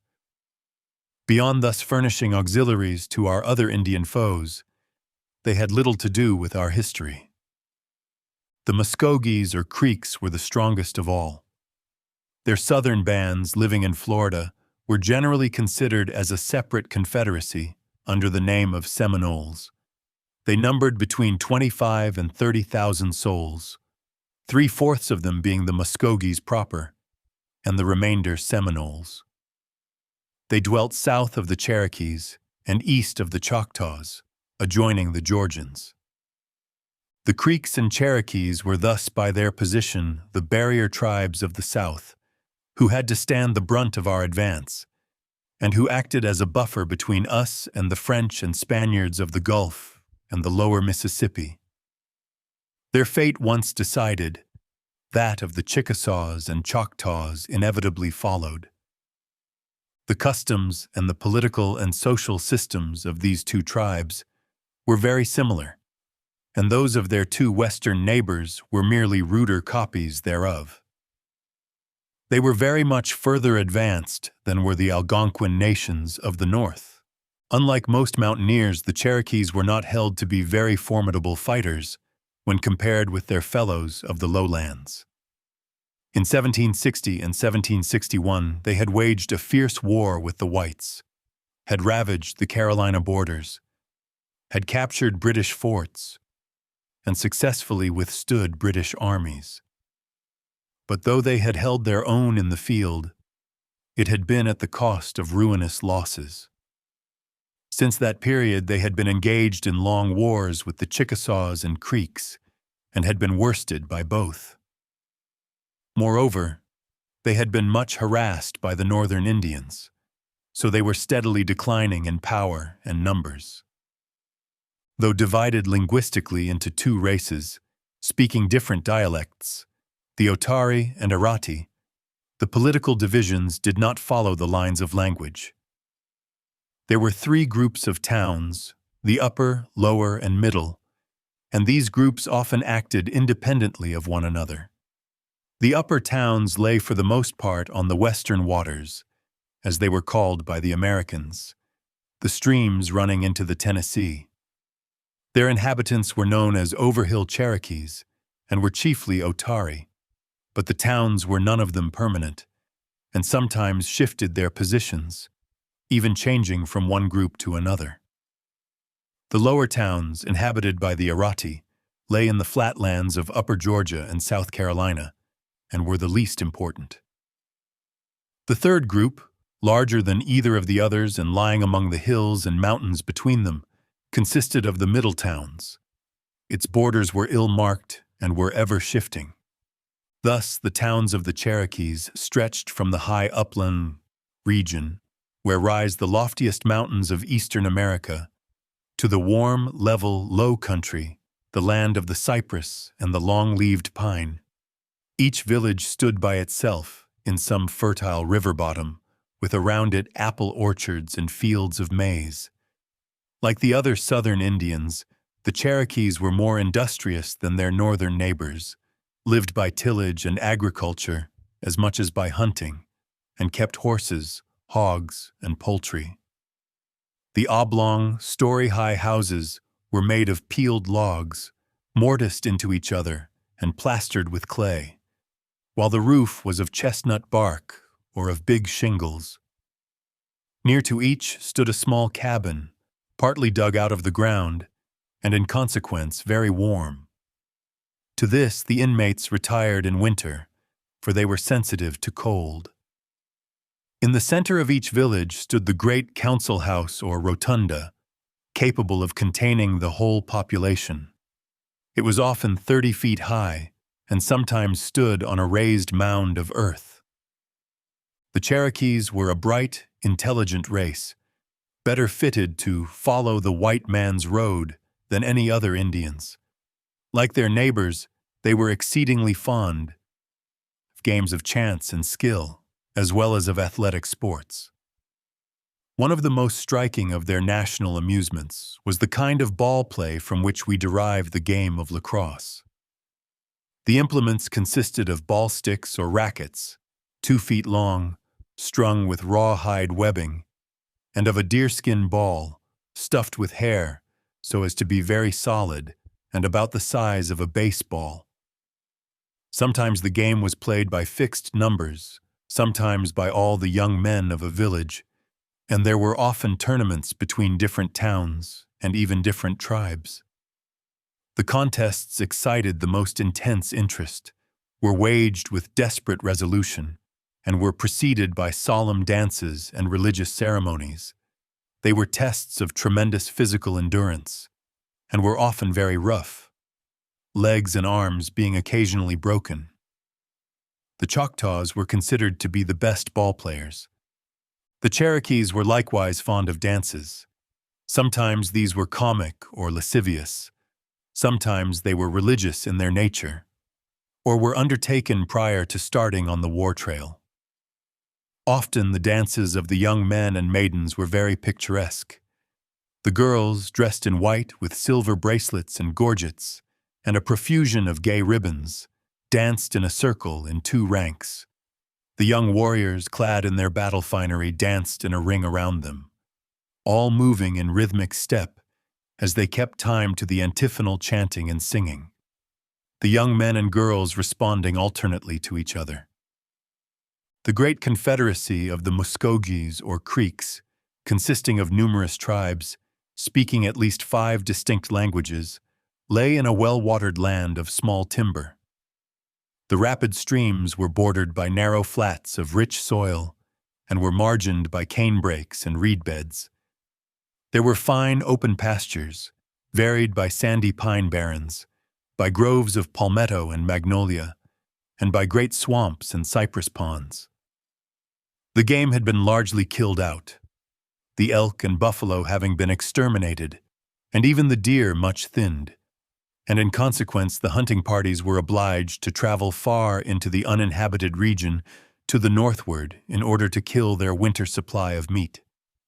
But panthers, wolves, and bears still lurked in the gloomy fastnesses of the swamps and canebrakes, whence they emerged at night to prey on the hogs and cattle. The bears had been exceedingly abundant at one time, so much so as to become one of the main props of the Creek larder, furnishing flesh, fat, and especially oil for cooking and other purposes, and so valued were they that the Indians hit upon the novel plan of preserving them, exactly as Europeans preserve deer and pheasants. Each town put aside a great tract of land, which was known as the beloved bear ground, where the persimmons, haws, chestnuts, muscadines, and fox grapes abounded, and let the bears dwell there unmolested, except at certain seasons, when they were killed in large numbers. However, cattle were found to be more profitable than bears, and the beloved bear grounds were by degrees changed into stock ranges. The Creeks had developed a very curious semi-civilization of their own. They lived in many towns, of which the larger or old towns bore rule over the smaller, and alone sent representatives to the general councils. Many of these were as large as any in the back counties of the colonies, but they were shifted from time to time, as the game was totally killed off and the land exhausted by the crops. The soil then became covered by a growth of pines, and a so-called old field was formed. This method of cultivation was, after all, much like that of the southern whites, and the old fields, or abandoned plantations grown up with pines, were common in the colonies. Many of the chiefs owned droves of horses and horned cattle, sometimes as many as 500 head, besides hogs and poultry. And some of them, in addition, had Negro slaves. But the tillage of the land was accomplished by communal labor, and indeed, the government, as well as the system of life, was in many respects a singular compound of communism and extreme individualism. The fields of rice, corn, tobacco, beans, and potatoes were sometimes rudely fenced in with split hickory poles, and were sometimes left unfenced, with huts or high scaffolds where watchers kept guard. They were planted when the wild fruit was so ripe as to draw off the birds, and while ripening the swine were kept penned up, and the horses were tethered with tough bark ropes. Pumpkins, melons, marshmallows, and sunflowers were often grown between the rows of corn. The planting was done on a given day, the whole town being summoned. No man was excepted or was allowed to go out hunting. The underhead man supervised the work. For food they used all these vegetables, as well as beef and pork, and venison stewed in bear's oil. They had hominy and corn cakes, and a cool drink made from honey and water, besides another made from fermented corn, which tasted much like cider. They sifted their flour in wickerwork sieves, and baked the bread in kettles or on broad, thin stones. Moreover, they gathered the wild fruits, strawberries, grapes, and plums, in their season, and out of the hickory nuts they made a thick, oily paste, called the hickory milk. Each town was built round a square, in which the old men lounged all day long, gossiping and wrangling. Fronting the square, and surrounding it, were the 4 long, low communal houses, 8 feet high, 16 feet deep, and 40 to 60 in length. They were wooden frames, supported on pine posts, with roof tree and rafters of hickory. Their fronts were open piazzas. Their sides were lathed and plastered, sometimes with white marl, sometimes with reddish clay, and they had plank doors and were roofed neatly with cypress bark or clapboards. The eave boards were of soft poplar. The barrier towns, near white or Indian enemies, had log houses with portholes cut in the walls. The communal houses were each divided into 3 rooms. The house of the Mikos, or chiefs and headmen, was painted red and fronted the rising sun. It was highest in rank. The houses of the warriors and the beloved men, this last being painted white, fronted south and north respectively, while the house of the young people stood opposite that of the Mikos. Each room was divided into 2 terraces, the one in front being covered with red mats, while that in the rear, a kind of raised dais or great couch, was strewn with skins. They contained stools hewed out of poplar logs, and chests made of clapboards sewed together with buffalo thongs. The rotunda or council house stood near the square on the highest spot in the village. It was round and 50 or 60 feet across, with a high peaked roof. The rafters were fastened with splints and covered with bark. A raised dais ran around the wall, strewed with mats and skins. Sometimes in the larger council houses, there were painted eagles, carved out of poplar wood, placed close to the red and white seats where the chiefs and warriors sat. Or in front of the broad dais were great images of the full and the half moon, colored white or black, or rudely carved and painted figures of the panther and of men with buffalo horns. The tribes held in reverence both the panther and the rattlesnake. The corn cribs, fowl houses, and hothouses or dugouts for winter use were clustered near the other cabins. Although in tillage they used only the hoe, they had made much progress in some useful arts. They spun the coarse wool of the buffalo into blankets, which they trimmed with beads. They wove the wild hemp in frames and shuttles. They made their own saddles. They made beautiful baskets of fine cane splints and very handsome blankets of turkey feathers. While out of glazed clay they manufactured bowls, pitchers, platters, and other pottery. In summer they wore buckskin shirts and breechclouts. In winter they were clad in the fur of the bear and wolf, or of the shaggy buffalo. They had moccasins of elk or buffalo hide, and high thigh boots of thin deerskin, ornamented with fawn's trotters, or turkey spurs that tinkled as they walked. In their hair they braided eagle plumes, hawk wings, or the brilliant plumage of the tanager and redbird. Trousers or breeches of any sort they despised as marks of effeminacy. Vermilion was their war emblem. White was only worn at the time of the green corn dance. In each town stood the war pole or painted post, a small, peeled tree trunk colored red. Some of their villages were called white or peace towns, others red or bloody towns. The white towns were sacred to peace. No blood could be spilt within their borders. They were towns of refuge, where not even an enemy taken in war could be slain, and a murderer who fled thither was safe from vengeance. The captives were tortured to death in the red towns, and it was in these that the chiefs and warriors gathered when they were planning or preparing for war. They held great marriage feasts. The dead were buried with the goods they had owned in their lifetime. Every night all the people of a town gathered in the council house to dance and sing and talk. Besides this, they held there on stated occasions the ceremonial dances.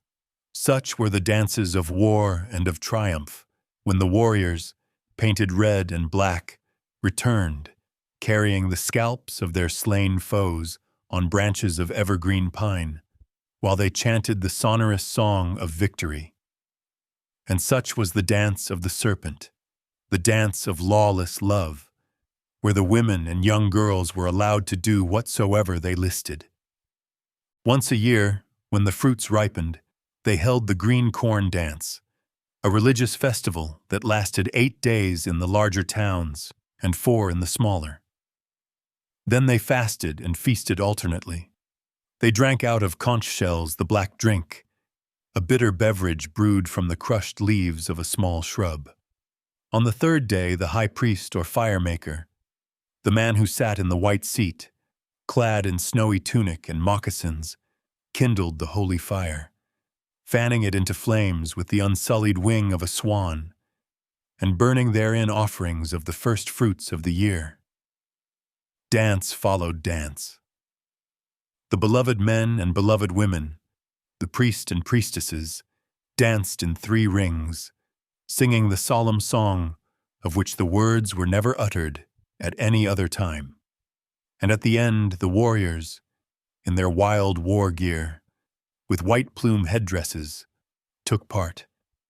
And also the women and girls, decked in their best, with earrings and armlets, and terrapin shells filled with pebbles fastened to the outside of their legs. They kept time with foot and voice, the men in deep tones, with short accents, the women in a shrill falsetto. While the clay drums, with heads of taut deer hide, were beaten, the whistles blown, and the gourds and calabashes rattled, until the air resounded with the deafening noise. Though they sometimes burnt their prisoners or violated captive women, they generally were more merciful than the northern tribes. But their political and military systems could not compare with those of the Algonquins, still less with those of the Iroquois. Their confederacy was of the loosest kind. There was no central authority. Every town acted just as it pleased, making war or peace with the other towns, or with whites, Choctaws, or Cherokees. In each there was a nominal head for peace and war, the high chief and the head warrior. The former was supposed to be supreme and was elected for life from some one powerful family, as, for instance, the families having for their totems the wind or the eagle. But these chiefs had little control and could not do much more than influence or advise their subjects. They were dependent on the will of the majority. Each town was a little hotbed of party spirit. The inhabitants divided on almost every question. If the head chief was for peace, but the war chief nevertheless went on the warpath, there was no way of restraining him. It was said that never, in the memory of the oldest inhabitant, had half the nation taken the war talk at the same time. As a consequence, war parties of Creeks were generally merely small bands of marauders in search of scalps and plunder. In proportion to its numbers, the nation never, until 1813, undertook such formidable military enterprises as were undertaken by the Wyandots, Shawnees, and Delawares. And though very formidable individual fighters, even in this respect it may be questioned if the Creeks equaled the prowess of their northern kinsmen.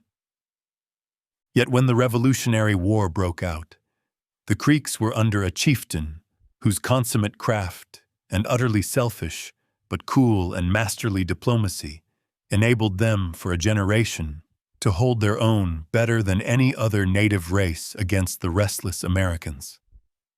This was the half-breed Alexander McGillivray, perhaps the most gifted man who was ever born on the soil of Alabama. His father was a Scotch trader, Lachlan McGillivray by name, who came when a boy to Charleston, then the headquarters of the commerce carried on by the British with the southern Indians. On visiting the traders' quarter of the town, the young Scot was strongly attracted by the sight of the weather-beaten packers, with their gaudy, half-Indian finery, their hundreds of pack horses, their curious pack saddles, and their bales of merchandise. Taking service with them, he was soon helping to drive a pack train along one of the narrow trails that crossed the lonely pine wilderness. To strong, coarse spirits that were both shrewd and daring, and willing to balance the great risks incident to their mode of life against its great gains, the business was most alluring. Young Lachlan rose rapidly and soon became one of the richest and most influential traders in the Creek country. Like most traders, he married into the tribe, wooing and wedding at the Hickory Ground, beside the Coosa River, a beautiful half-breed girl, Sehoy Marchand, whose father had been a French officer, and whose mother belonged to the powerful Creek family of the Wind. There were born to them 2 daughters and 1 son, Alexander.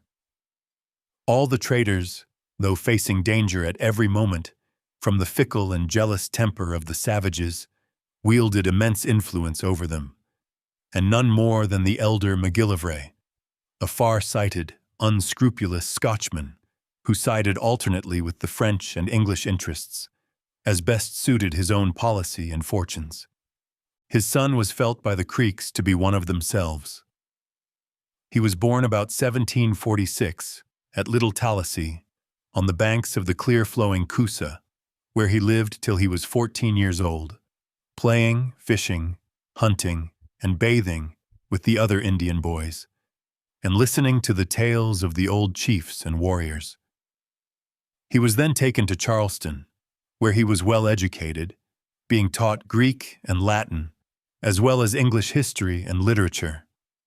Tall, dark, slender, with commanding figure and immovable face, of cool, crafty temper, with great ambition and a keen intellect, he felt himself called to play no common part. He disliked trade, and at the first opportunity returned to his Indian home.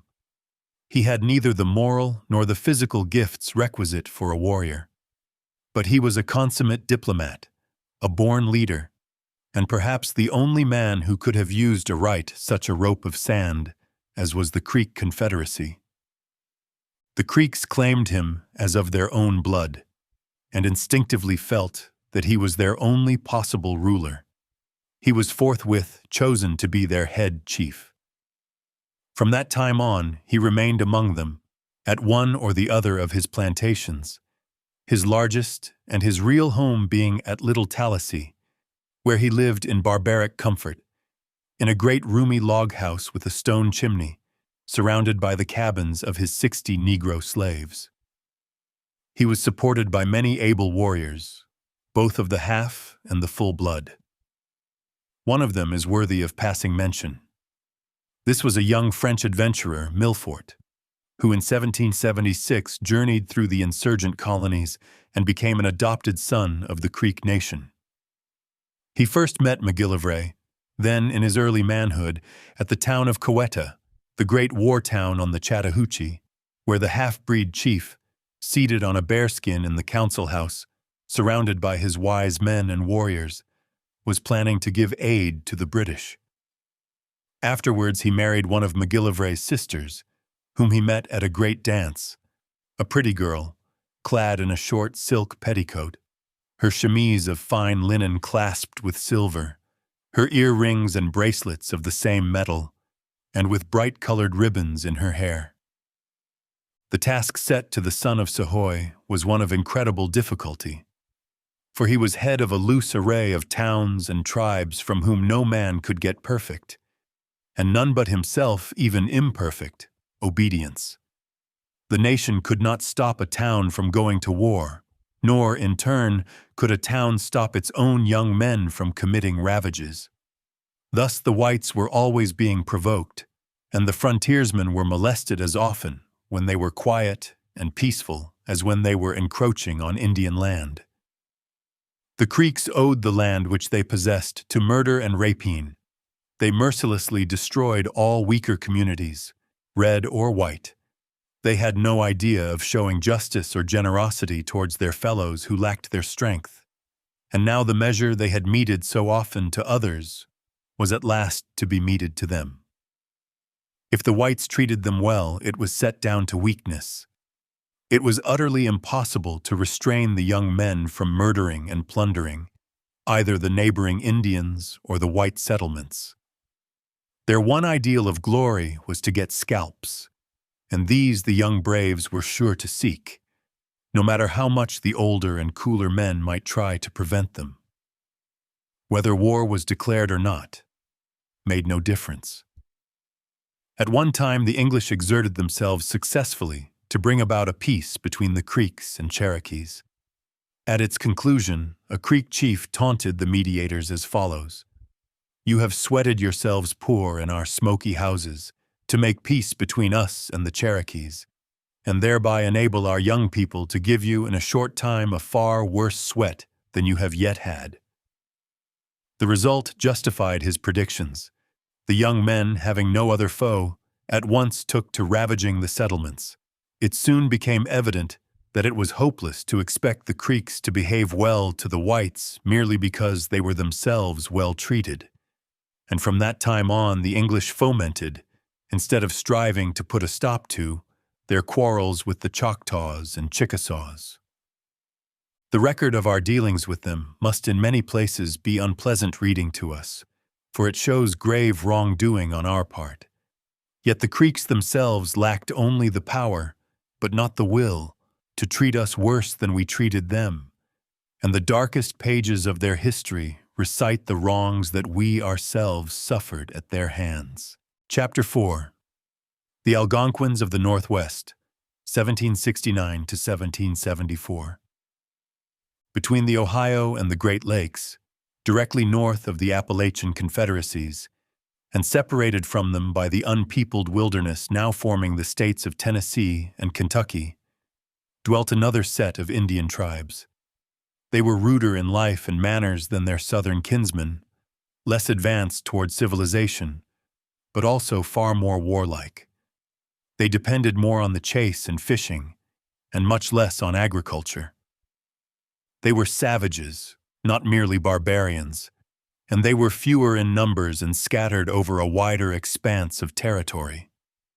But they were farther advanced than the almost purely nomadic tribes of horse Indians whom we afterwards encountered west of the Mississippi. Some of their villages were permanent, at any rate for a term of years, and near them they cultivated small crops of corn and melons. Their usual dwelling was the conical wigwam covered with bark, skins, or mats of plaited reeds, but in some of the villages of the tribes nearest the border, there were regular blockhouses, copied from their white neighbors. They went clad in skins or blankets. The men were hunters and warriors who painted their bodies and shaved from their crowns all the hair except the long scalp lock, while the squaws were the drudges who did all the work.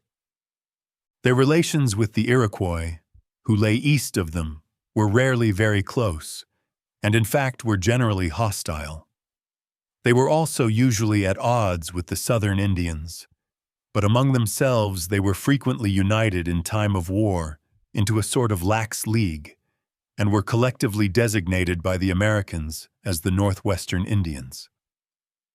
All the tribes belonged to the great Algonquin family, with two exceptions, the Winnebagos and the Wyandots. The former, a branch of the Dakotas, dwelt west of Lake Michigan. They came but little in contact with us, although many of their young men and warriors joined their neighbors in all the wars against us. The Wyandots or Hurons lived near Detroit and along the south shore of Lake Erie, and were in battle our most redoubtable foes.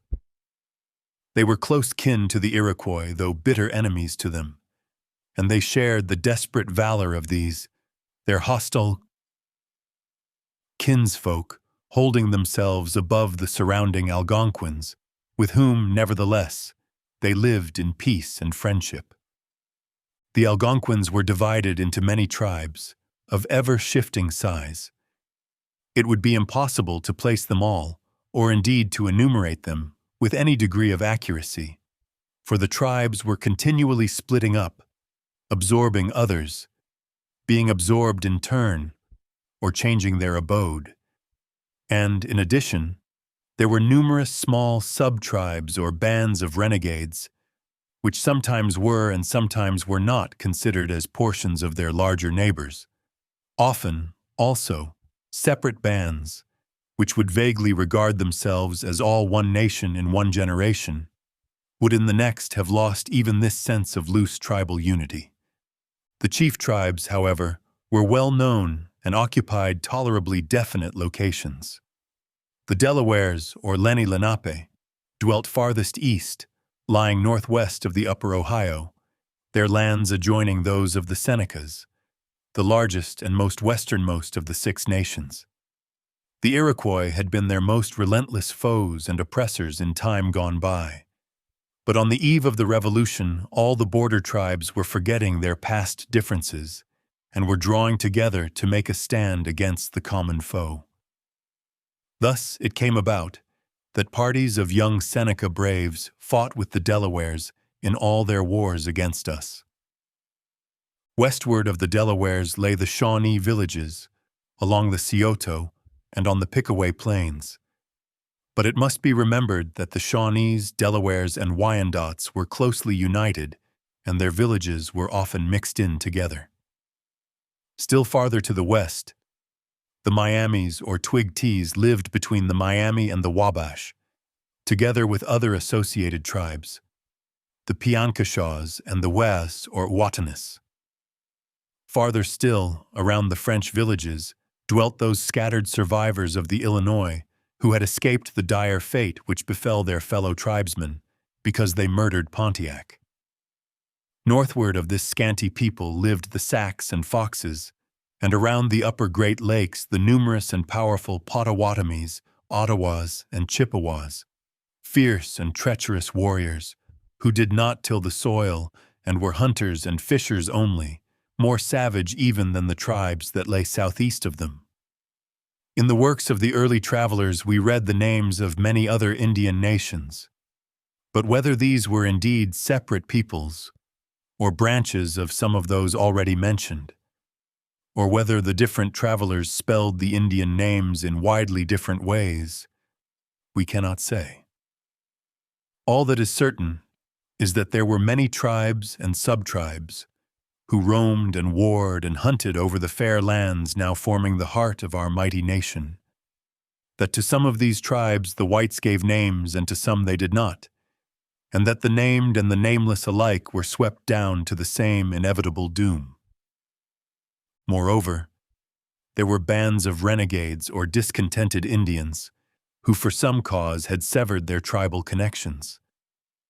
Two of the most prominent of these bands were the Cherokees and Mingos, both being noted for their predatory and murderous nature and their incessant raids on the frontier settlers. The Cherokees were fugitives from the rest of their nation, who had fled north, beyond the Ohio, and dwelt in the land shared by the Delawares and Shawnees, drawing to themselves many of the lawless young warriors, not only of these tribes, but of the others still farther off. The Mingos were likewise a mongrel banditti, made up of outlaws and wild spirits from among the Wyandots and Miamis, as well as from the Iroquois and the Munsees, a sub-tribe of the Delawares. All these northwestern nations had at one time been conquered by the Iroquois, or at least they had been defeated, their lands overrun, and they themselves forced to acknowledge a vague overlordship on the part of their foes.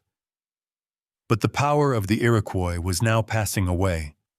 When our national history began, with the assembling of the First Continental Congress, they had ceased to be a menace to the Western tribes, and the latter no longer feared or obeyed them, regarding them merely as allies or neutrals. Yet not only the Iroquois, but their kindred folk, notably the Wyandots, still claimed and received, for the sake of their ancient superiority, marks of formal respect from the surrounding Algonquins. Thus, among the latter, the Lenni Lenape possessed the titular headship and were called grandfathers at all the solemn councils as well as in the ceremonious communications that passed among the tribes. Yet in turn, they had to use similar titles of respect in addressing not only their former oppressors, but also their Huron allies, who had suffered under the same galling yoke. The northwestern nations had gradually come to equal the Iroquois as warriors, but among themselves the palm was still held by the Wyandots, who, although no more formidable than the others as regards skill, hardihood, and endurance, nevertheless stood alone in being willing to suffer heavy punishment in order to win a victory. The Wyandots had been under the influence of the French Jesuits and were nominally Christians, and though the attempt to civilize them had not been very successful, and they remained in most respects precisely like the Indians around them, there had been at least one point gained, for they were not, as a rule, nearly so cruel to their prisoners. Thus they surpassed their neighbors in mercifulness as well as valor. All the Algonquin tribes stood, in this respect, much on the same plane. The Delawares, whose fate it had been to be ever buffeted about by both the whites and the reds, had long cowered under the Iroquois terror, but they had at last shaken it off, had reasserted the superiority which tradition says they once before held, and had become a formidable and warlike race.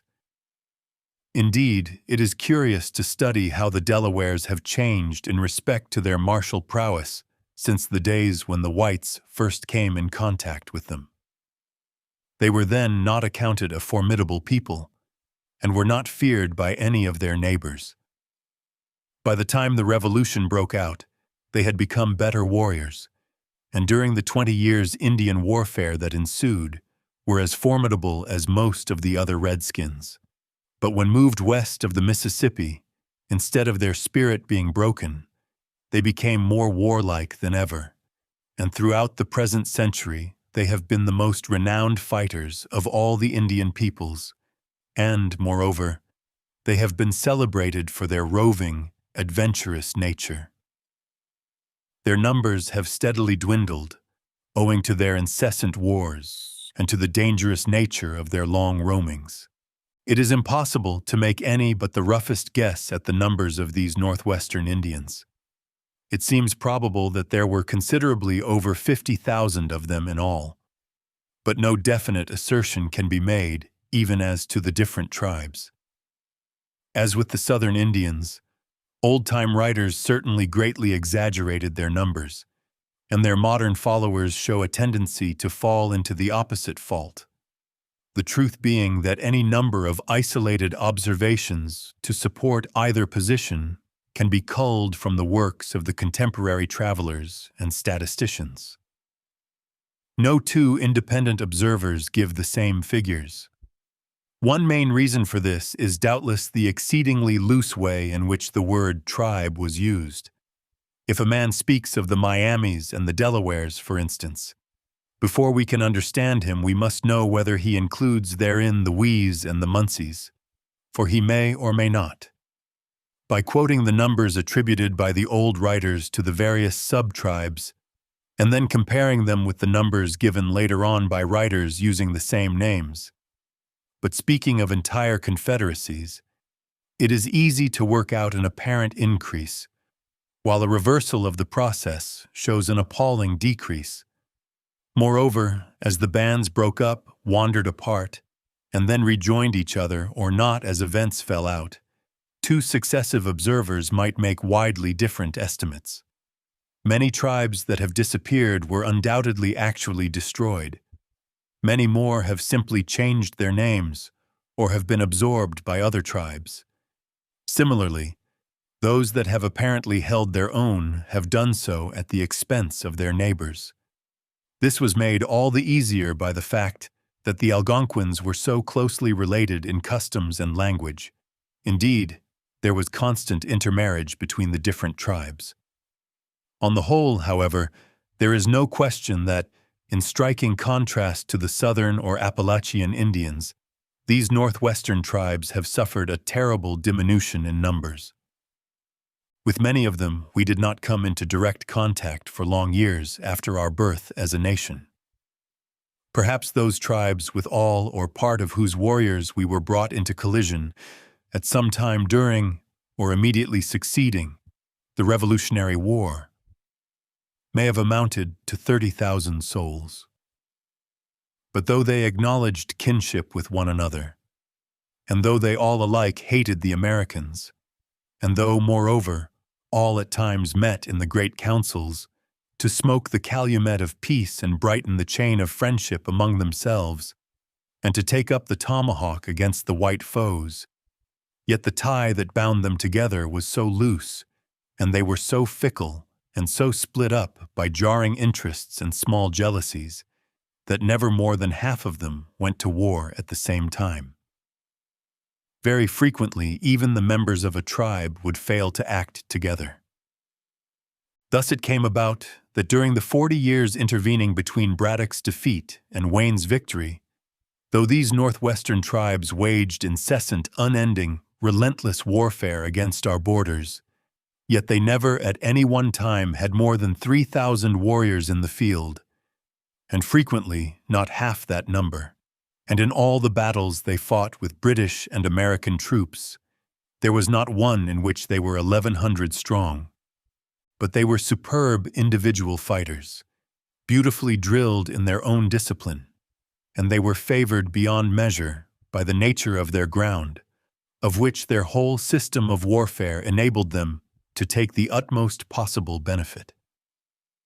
Much has been written and sung of the advantages possessed by the mountaineer when striving in his own home against invaders from the plains. But these advantages are as nothing when weighed with those which make the warlike dweller in forests unconquerable by men who have not his training. A hardy soldier, accustomed only to war in the open, will become a good cragsman in fewer weeks than it will take him years to learn to be so much as a fair woodsman. For it is beyond all comparison more difficult to attain proficiency in woodcraft than in mountaineering. The Wyandots and the Algonquins who surrounded them dwelt in a region of sunless, tangled forests, and all the wars we waged for the possession of the country between the Alleghenies and the Mississippi were carried on in the never-ending stretches of gloomy woodland. It was not an open forest. The underbrush grew, dense and rank, between the boles of the tall trees, making a cover so thick that it was in many places impenetrable, so thick that it nowhere gave a chance for human eye to see, even as far as a bow could carry. No horse could penetrate it save by following the game trails or paths chopped with the axe, and a stranger venturing 100 yards from a beaten road would be so helplessly lost that he could not, except by the merest chance, even find his way back to the spot he had just left. Here and there it was broken by a rare hillside glade, or by a meadow in a stream valley. But elsewhere, a man might travel for weeks, as if in a perpetual twilight, never once able to see the sun through the interlacing twigs that formed a dark canopy above his head. This dense forest was to the Indians a home in which they had lived from childhood, and where they were as much at ease as a farmer on his own acres. To their keen eyes, trained for generations to more than a wild beast's watchfulness, the wilderness was an open book. Nothing at rest or in motion escaped them. They had begun to track game as soon as they could walk.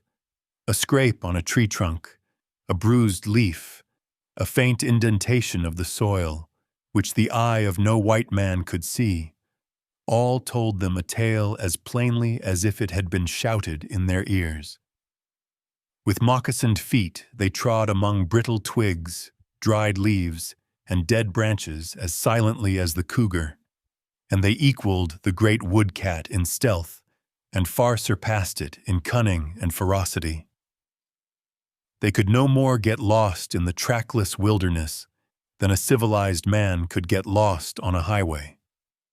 Moreover, no knight of the Middle Ages was so surely protected by his armor as they were by their skill in hiding.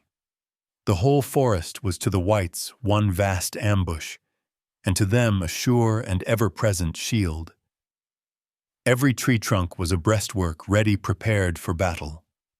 Every bush, every moss-covered boulder, was a defense against assault, from behind which, themselves unseen, they watched with fierce derision the movements of their clumsy white enemy. Lurking, skulking, traveling with noiseless rapidity, they left a trail that only a master in woodcraft could follow, while, on the other hand, they could dog a white man's footsteps as a hound runs a fox.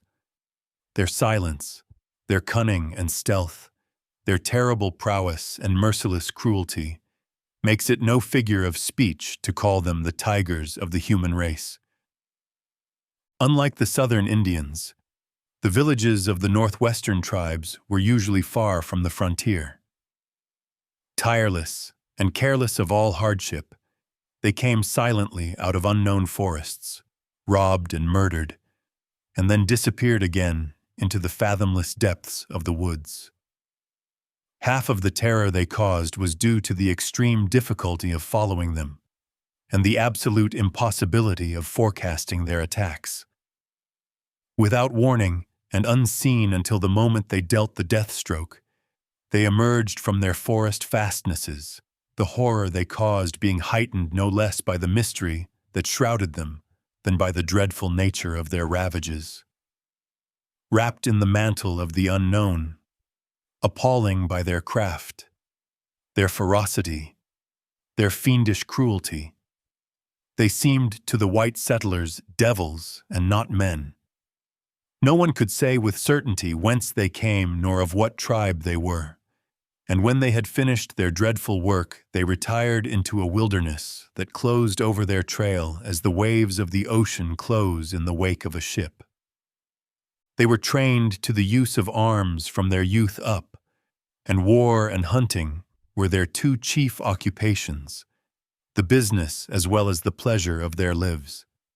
They were not as skillful as the white hunters with the rifle, though more so than the average regular soldier, nor could they equal the frontiersmen in feats of physical prowess, such as boxing and wrestling. But their superior endurance and the ease with which they stood, fatigue and exposure made amends for this. A white might outrun them for 8 or 10 miles, but on a long journey they could tire out any man and any beast except a wolf. Like most barbarians, they were fickle and inconstant, not to be relied on for pushing through a long campaign, and after a great victory apt to go off to their homes, because each man desired to secure his own plunder and tell his own tale of glory. They are often spoken of as undisciplined, but in reality their discipline in the battle itself was very high. They attacked, retreated, rallied or repelled a charge at the signal of command, and they were able to fight in open order in thick covers without losing touch of each other, a feat that no European regiment was then able to perform. On their own ground, they were far more formidable than the best European troops. The British grenadiers throughout the 18th century showed themselves superior, in the actual shock of battle, to any infantry of continental Europe. If they ever met an overmatch, it was when pitted against the Scotch Highlanders. Yet both Grenadier and Highlander, the heroes of Minden, the heirs to the glory of Marlborough's campaigns, as well as the sinewy soldiers who shared in the charges of Prestonpans and Culloden, proved helpless when led against the dark tribesmen of the forest. On the march, they could not be trusted 30 yards from the column without getting lost in the woods, the mountain training of the Highlanders apparently standing them in no stead whatever, and were only able to get around at all when convoyed by backwoodsmen. In fight, they fared even worse. The British regulars at Braddock's battle, and the Highlanders at Grant's defeat a few years later, suffered the same fate. Both battles were fair fights. Neither was a surprise. Yet the stubborn valor of the red-coated grenadier and the headlong courage of the kilted Scot proved of less than no avail. Not only were they utterly routed and destroyed in each case by an inferior force of Indians, the French taking little part in the conflict, but they were able to make no effective resistance whatever. It is to this day doubtful whether these superb regulars were able, in the battles where they were destroyed, to so much as kill one Indian for every 100 of their own men who fell. The provincials who were with the regulars were the only troops who caused any loss to the foe, and this was true in but a less degree of Bouquet's fight at Bushy Run. Here Bouquet, by a clever stratagem, gained the victory over an enemy inferior in numbers to himself, but only after a 2 days' struggle in which he suffered a 4-fold greater loss than he inflicted. When hemmed in so that they had no hope of escape, the Indians fought to the death, but when a way of retreat was open, they would not stand cutting like British, French, or American regulars, and so, though with a nearly equal force, would retire if they were suffering heavily, even if they were causing their foes to suffer still more. This was not due to lack of courage. It was their system, for they were few in numbers, and they did not believe in losing their men. The Wyandots were exceptions to this rule, for with them it was a point of honor not to yield, and so they were of all the tribes the most dangerous in an actual pitched battle. But making the attack, as they usually did, with the expectation of success, all were equally dangerous. If their foes were clustered together in a huddle, they attacked them without hesitation, no matter what the difference in numbers, and shot them down as if they had been elk or buffalo, they themselves being almost absolutely safe from harm, as they flitted from cover to cover. It was this capacity for hiding, or taking advantage of cover, that gave them their great superiority.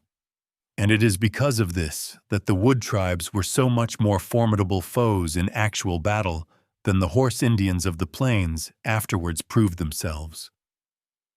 In dense woodland, a body of regular soldiers are almost as useless against Indians as they would be if at night they had to fight foes who could see in the dark. It needs special and long-continued training to fit them in any degree for wood fighting against such foes. Out on the plains, the white hunter's skill with the rifle and his cool resolution give him an immense advantage. A few determined men can withstand a host of Indians in the open, although helpless if they meet them in thick cover. And our defeats by the Sioux and other plains tribes have generally taken the form of a small force being overwhelmed by a large one. Not only were the Indians very terrible in battle, but they were cruel beyond all belief in victory. And the gloomy annals of border warfare are stained with their darkest hues because it was a war in which helpless women and children suffered the same hideous fate that so often befell their husbands and fathers. It was a war waged by savages against armed settlers, whose families followed them into the wilderness. Such a war is inevitably bloody and cruel, but the inhuman love of cruelty for cruelty's sake, which marks the Red Indian above all other savages, rendered these wars more terrible than any others. For the hideous, unnameable, unthinkable tortures practiced by the red men on their captured foes, and on their foes' tender women and helpless children, were such as we read of in no other struggle, hardly even in the revolting pages that tell the deeds of the Holy Inquisition. It was inevitable, indeed it was in many instances proper, that such deeds should awake in the breasts of the whites the grimmest, wildest spirit of revenge and hatred. The history of the border wars, both in the ways they were begun and in the ways they were waged, make a long tale of injuries inflicted, suffered, and mercilessly revenged. It could not be otherwise when brutal, reckless, lawless borderers, despising all men not of their own color, were thrown in contact with savages who esteemed cruelty and treachery as the highest of virtues, and rapine and murder as the worthiest of pursuits.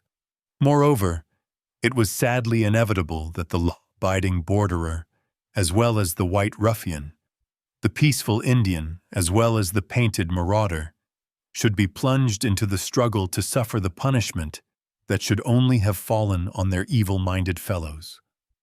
Looking back, it is easy to say that much of the wrongdoing could have been prevented.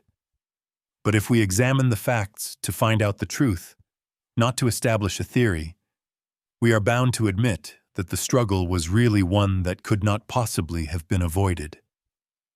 The sentimental historians speak as if the blame had been all ours, and the wrong all done to our foes, and as if it would have been possible by any exercise of wisdom to reconcile claims that were in their very essence conflicting. But their utterances are as shallow as they are untruthful.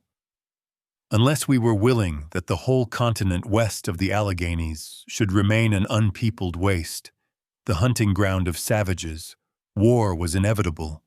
And even had we been willing, and had we refrained from encroaching on the Indians' lands, the war would have come nevertheless, for then the Indians themselves would have encroached on ours. Undoubtedly, we have wronged many tribes, but equally undoubtedly, our first definite knowledge of many others has been derived from their unprovoked outrages upon our people. The Chippewas, Ottawas, and Potawatomis furnished hundreds of young warriors to the parties that devastated our frontiers generations before we in any way encroached upon or wronged them. Mere outrages could be atoned for or settled. The question which lay at the root of our difficulties was that of the occupation of the land itself, and to this there could be no solution save war. The Indians had no ownership of the land in the way in which we understand the term. The tribes lived far apart. Each had for its hunting grounds all the territory from which it was not barred by rivals. Each looked with jealousy upon all interlopers, but each was prompt to act as an interloper when occasion offered. Every good hunting ground was claimed by many nations. It was rare, indeed, that any tribe had an uncontested title to a large tract of land. Where such title existed, it rested not on actual occupancy and cultivation, but on the recent butchery of weaker rivals. For instance, there were a dozen tribes, all of whom hunted in Kentucky and fought each other there, all of whom had equally good titles to the soil, and not one of whom acknowledged the right of any other. As a matter of fact, they had therein no right, save the right of the strongest. The land no more belonged to them than it belonged to Boone and the white hunters who first visited it. On the borders there are perpetual complaints of the encroachments of whites upon Indian lands, and naturally the central government at Washington, and before it was at Washington, has usually been inclined to sympathize with the feeling that considers the whites the aggressors. For the government does not wish a war, does not itself feel any land hunger, hears of not a tenth of the Indian outrages, and knows by experience that the white borderers are not easy to rule. As a consequence, the official reports of the people who are not on the ground are apt to paint the Indian side in its most favorable light, and are often completely untrustworthy. This being particularly the case if the author of the report is an Eastern man, utterly unacquainted with the actual condition of affairs on the frontier. Such a man, though both honest and intelligent, when he hears that the whites have settled on Indian lands, cannot realize that the act has no resemblance whatever to the forcible occupation of land already cultivated. The white settler has merely moved into an uninhabited waste. He does not feel that he is committing a wrong, for he knows perfectly well that the land is really owned by no one. It is never even visited, except perhaps for a week or two every year, and then the visitors are likely at any moment to be driven off by a rival hunting party of greater strength. The settler ousts no one from the land. If he did not chop down the trees, hew out the logs for a building, and clear the ground for tillage, no one else would do so. He drives out the game, however, and of course the Indians who live thereon sink their mutual animosities and turn against the intruder. The truth is, the Indians never had any real title to the soil. They had not half as good a claim to it, for instance, as the cattlemen now have to all eastern Montana. Yet no one would assert that the cattlemen have a right to keep immigrants off their vast, unfenced ranges. The settler and pioneer have at bottom had justice on their side. This great continent could not have been kept as nothing but a game preserve for squalid savages. Moreover, to the most oppressed Indian nations, the whites often acted as a protection, or, at least, they deferred instead of hastening their fate. But for the interposition of the whites, it is probable that the Iroquois would have exterminated every Algonquin tribe before the end of the 18th century, exactly as in recent time the Crows and Pawnees would have been destroyed by the Sioux, had it not been for the wars we have waged against the latter. Again, the loose governmental system of the Indians made it as difficult to secure a permanent peace with them as it was to negotiate the purchase of the lands. The sachem, or hereditary peace chief, and the elective war chief, who wielded only the influence that he could secure by his personal prowess and his tact, were equally unable to control all of their tribesmen, and were powerless with their confederated nations. If peace was made with the Shawnees, the war was continued by the Miamis. If peace was made with the latter, nevertheless perhaps one small band was dissatisfied, and continued the contest on its own account. And even if all the recognized bands were dealt with, The parties of renegades or outlaws had to be considered, and in the last resort the full recognition accorded by the Indians to the right of private warfare made it possible for any individual warrior who possessed any influence to go on raiding and murdering unchecked.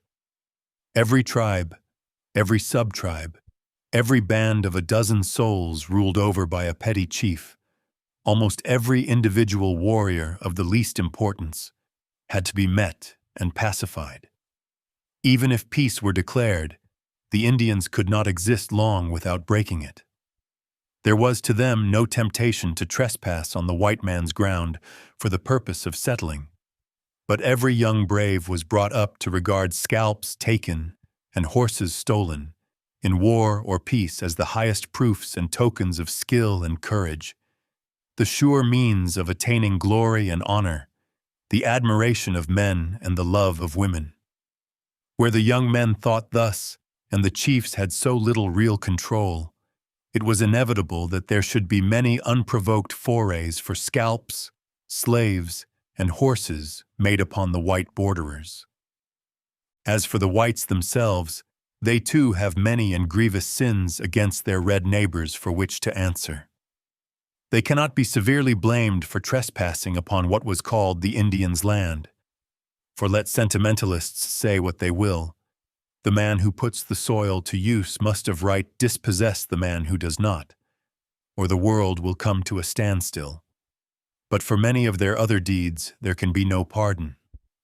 On the border each man was a law unto himself, and good and bad alike were left in perfect freedom to follow out to the uttermost limits their own desires.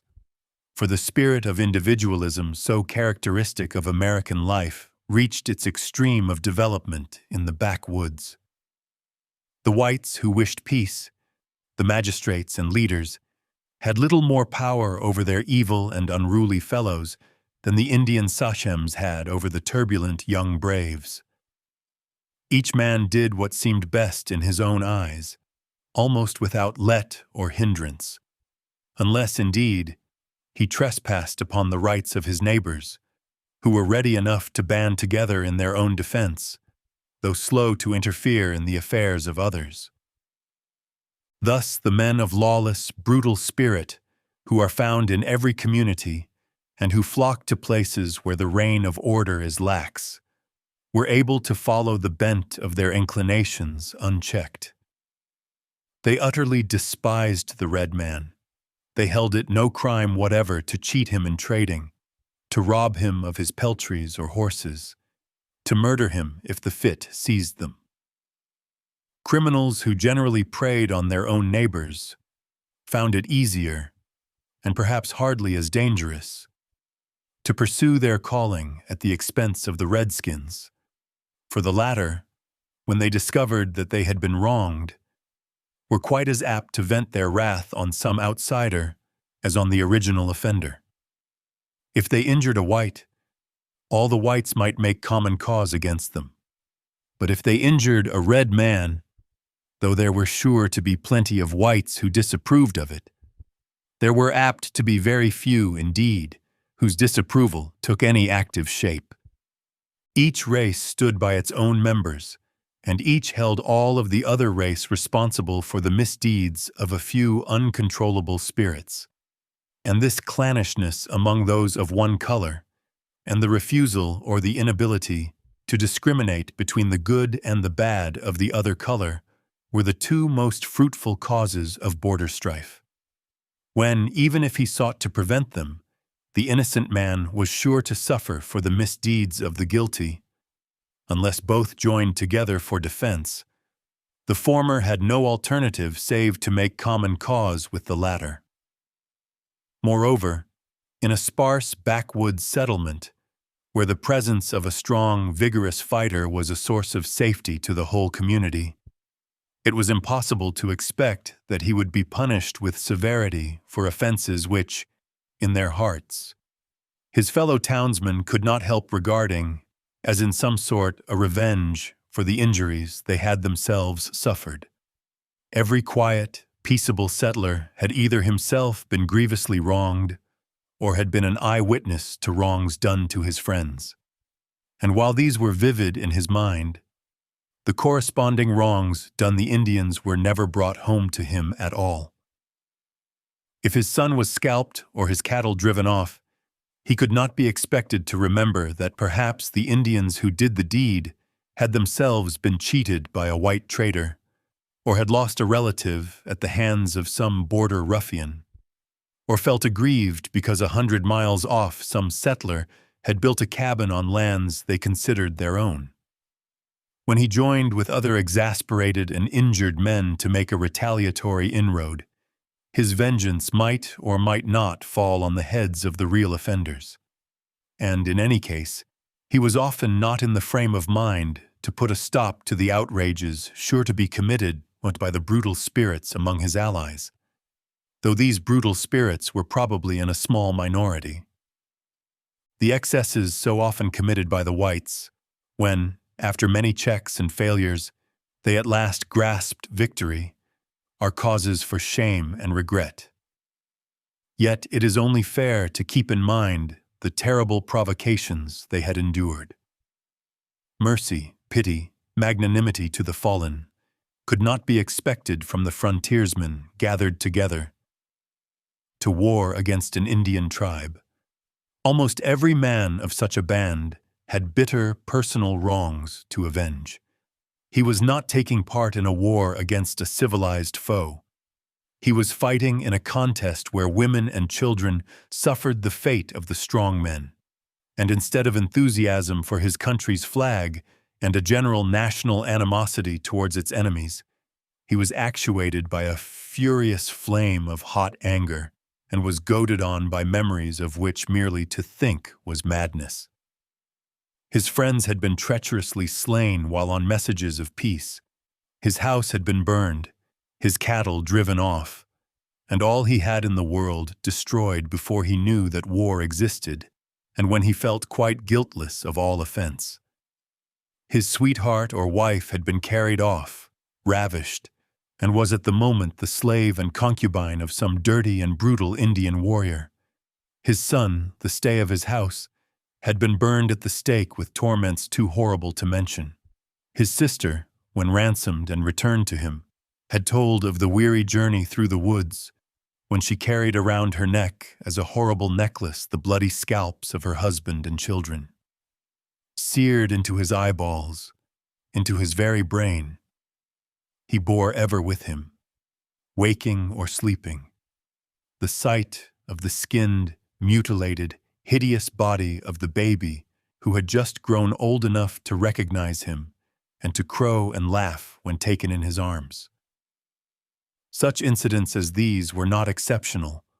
One or more, and often all of them, were the invariable attendants of every one of the countless Indian inroads that took place during the long generations of forest warfare. It was small wonder that men who had thus lost everything should sometimes be fairly crazed by their wrongs. Again and again on the frontier, we hear of some such unfortunate who has devoted all the remainder of his wretched life to the one object of taking vengeance on the whole race of the men who had darkened his days forever. Too often the squaws and papooses fell victims of the vengeance that should have come only on the warriors, for the whites regarded their foes as beasts rather than men, and knew that the squaws were more cruel than others in torturing the prisoner, and that the very children took their full part therein, being held up by their fathers to tomahawk the dying victims at the stake. Thus it is that there are so many dark and bloody pages in the book of border warfare, that grim and iron-bound volume, wherein we read how our forefathers won the wide lands that we inherit. It contains many a tale of fierce heroism and adventurous ambition, of the daring and resolute courage of men and the patient endurance of women. It shows us a stern race of free men who toiled hard, endured greatly, and fronted adversity bravely, who prized strength and courage and good faith, whose wives were chaste, who were generous and loyal to their friends. But it shows us also how they spurned at restraint and fretted under it, how they would brook no wrong to themselves, and yet too often inflicted wrong on others. Their feats of terrible prowess are interspersed with deeds of the foulest and most wanton aggression, the darkest treachery, the most revolting cruelty. And though we meet with plenty of the rough, strong, coarse virtues, we see but little of such qualities as mercy for the fallen, the weak, and the helpless, or pity for a gallant and vanquished foe. Among the Indians of the Northwest, generally so much alike that we need pay little heed to tribal distinctions, there was one body deserving a special and separate mention. Among the turbulent and jarring elements tossed into wild confusion by the shock of the contact between savages and the rude vanguard of civilization, surrounded and threatened by the painted warriors of the woods, no less than by the lawless white riflemen who lived on the stump-dotted clearings, there dwelt a group of peaceful beings who were destined to suffer a dire fate in the most lamentable and pitiable of all the tragedies which were played out in the heart of this great wilderness. These were the Moravian Indians. They were mostly Delawares, and had been converted by the indefatigable German missionaries who taught the tranquil, Quaker-like creed of Count Zinzendorf. The zeal and success of the missionaries were attested by the marvelous change they had wrought in these converts, for they had transformed them in one generation from a restless, idle, bloodthirsty people of hunters and fishers into an orderly, thrifty, industrious folk, believing with all their hearts the Christian religion in the form in which their teachers both preached and practiced it. At first, the missionaries, surrounded by their Indian converts, dwelt in Pennsylvania. But harried and oppressed by their white neighbors, the submissive and patient Moravians left their homes and their cherished belongings, and in 1771 moved out into the wilderness northwest of the Ohio. It is a bitter and unanswerable commentary on the workings of a non-resistant creed when reduced to practice, that such outrages and massacres as those committed on these helpless Indians were more numerous and flagrant in the colony the Quakers governed than in any other. Their vaunted policy of peace, which forbade them to play a true man's part and put down wrongdoing, caused the utmost possible evil to fall both on the white man and the red. An avowed policy of force and fraud carried out in the most cynical manner could hardly have worked more terrible injustice. Their system was a direct incentive to crime and wrongdoing between the races, for they punished the aggressions of neither, and hence allowed any blow to always fall heaviest on those least deserving to suffer. No other colony made such futile, contemptible efforts to deal with the Indian problem. No other colony showed such supine, selfish helplessness in allowing her own border citizens to be mercilessly harried. None other betrayed such inability to master the hostile Indians, while, nevertheless, utterly failing to protect those who were peaceful and friendly. When the Moravians removed beyond the Ohio, they settled on the banks of the Muskingum, made clearings in the forest, and built themselves little towns, which they christened by such quaint names as Salem and Gnadenhutten. Names that were pathetic symbols of the peace which the harmless and sadly submissive wanderers so vainly sought. Here, in the forest, they worked and toiled, surrounded their clean, neatly kept villages with orchards and grain fields, bred horses and cattle, and tried to do wrong to no man. All of each community meeting every day to worship and praise their Creator. But the missionaries who had done so much for them had also done one thing which more than offset it all, for they had taught them not to defend themselves, and had thus exposed the poor beings who trusted their teaching to certain destruction. No greater wrong can ever be done than to put a good man at the mercy of a bed, while telling him not to defend himself or his fellows. In no way can the success of evil be made surer and quicker. But the wrong was peculiarly great when at such a time and in such a place the defenseless Indians were thrust between the anvil of their savage red brethren and the hammer of the lawless and brutal white borderers. The awful harvest which the poor converts reaped had in reality been sown for them by their own friends and would-be benefactors. So the Moravians, seeking to deal honestly with Indians and whites alike, but in return suspected and despised by both, worked patiently year in and year out, as they dwelt in their lonely homes, meekly awaiting the stroke of the terrible doom which hung over them.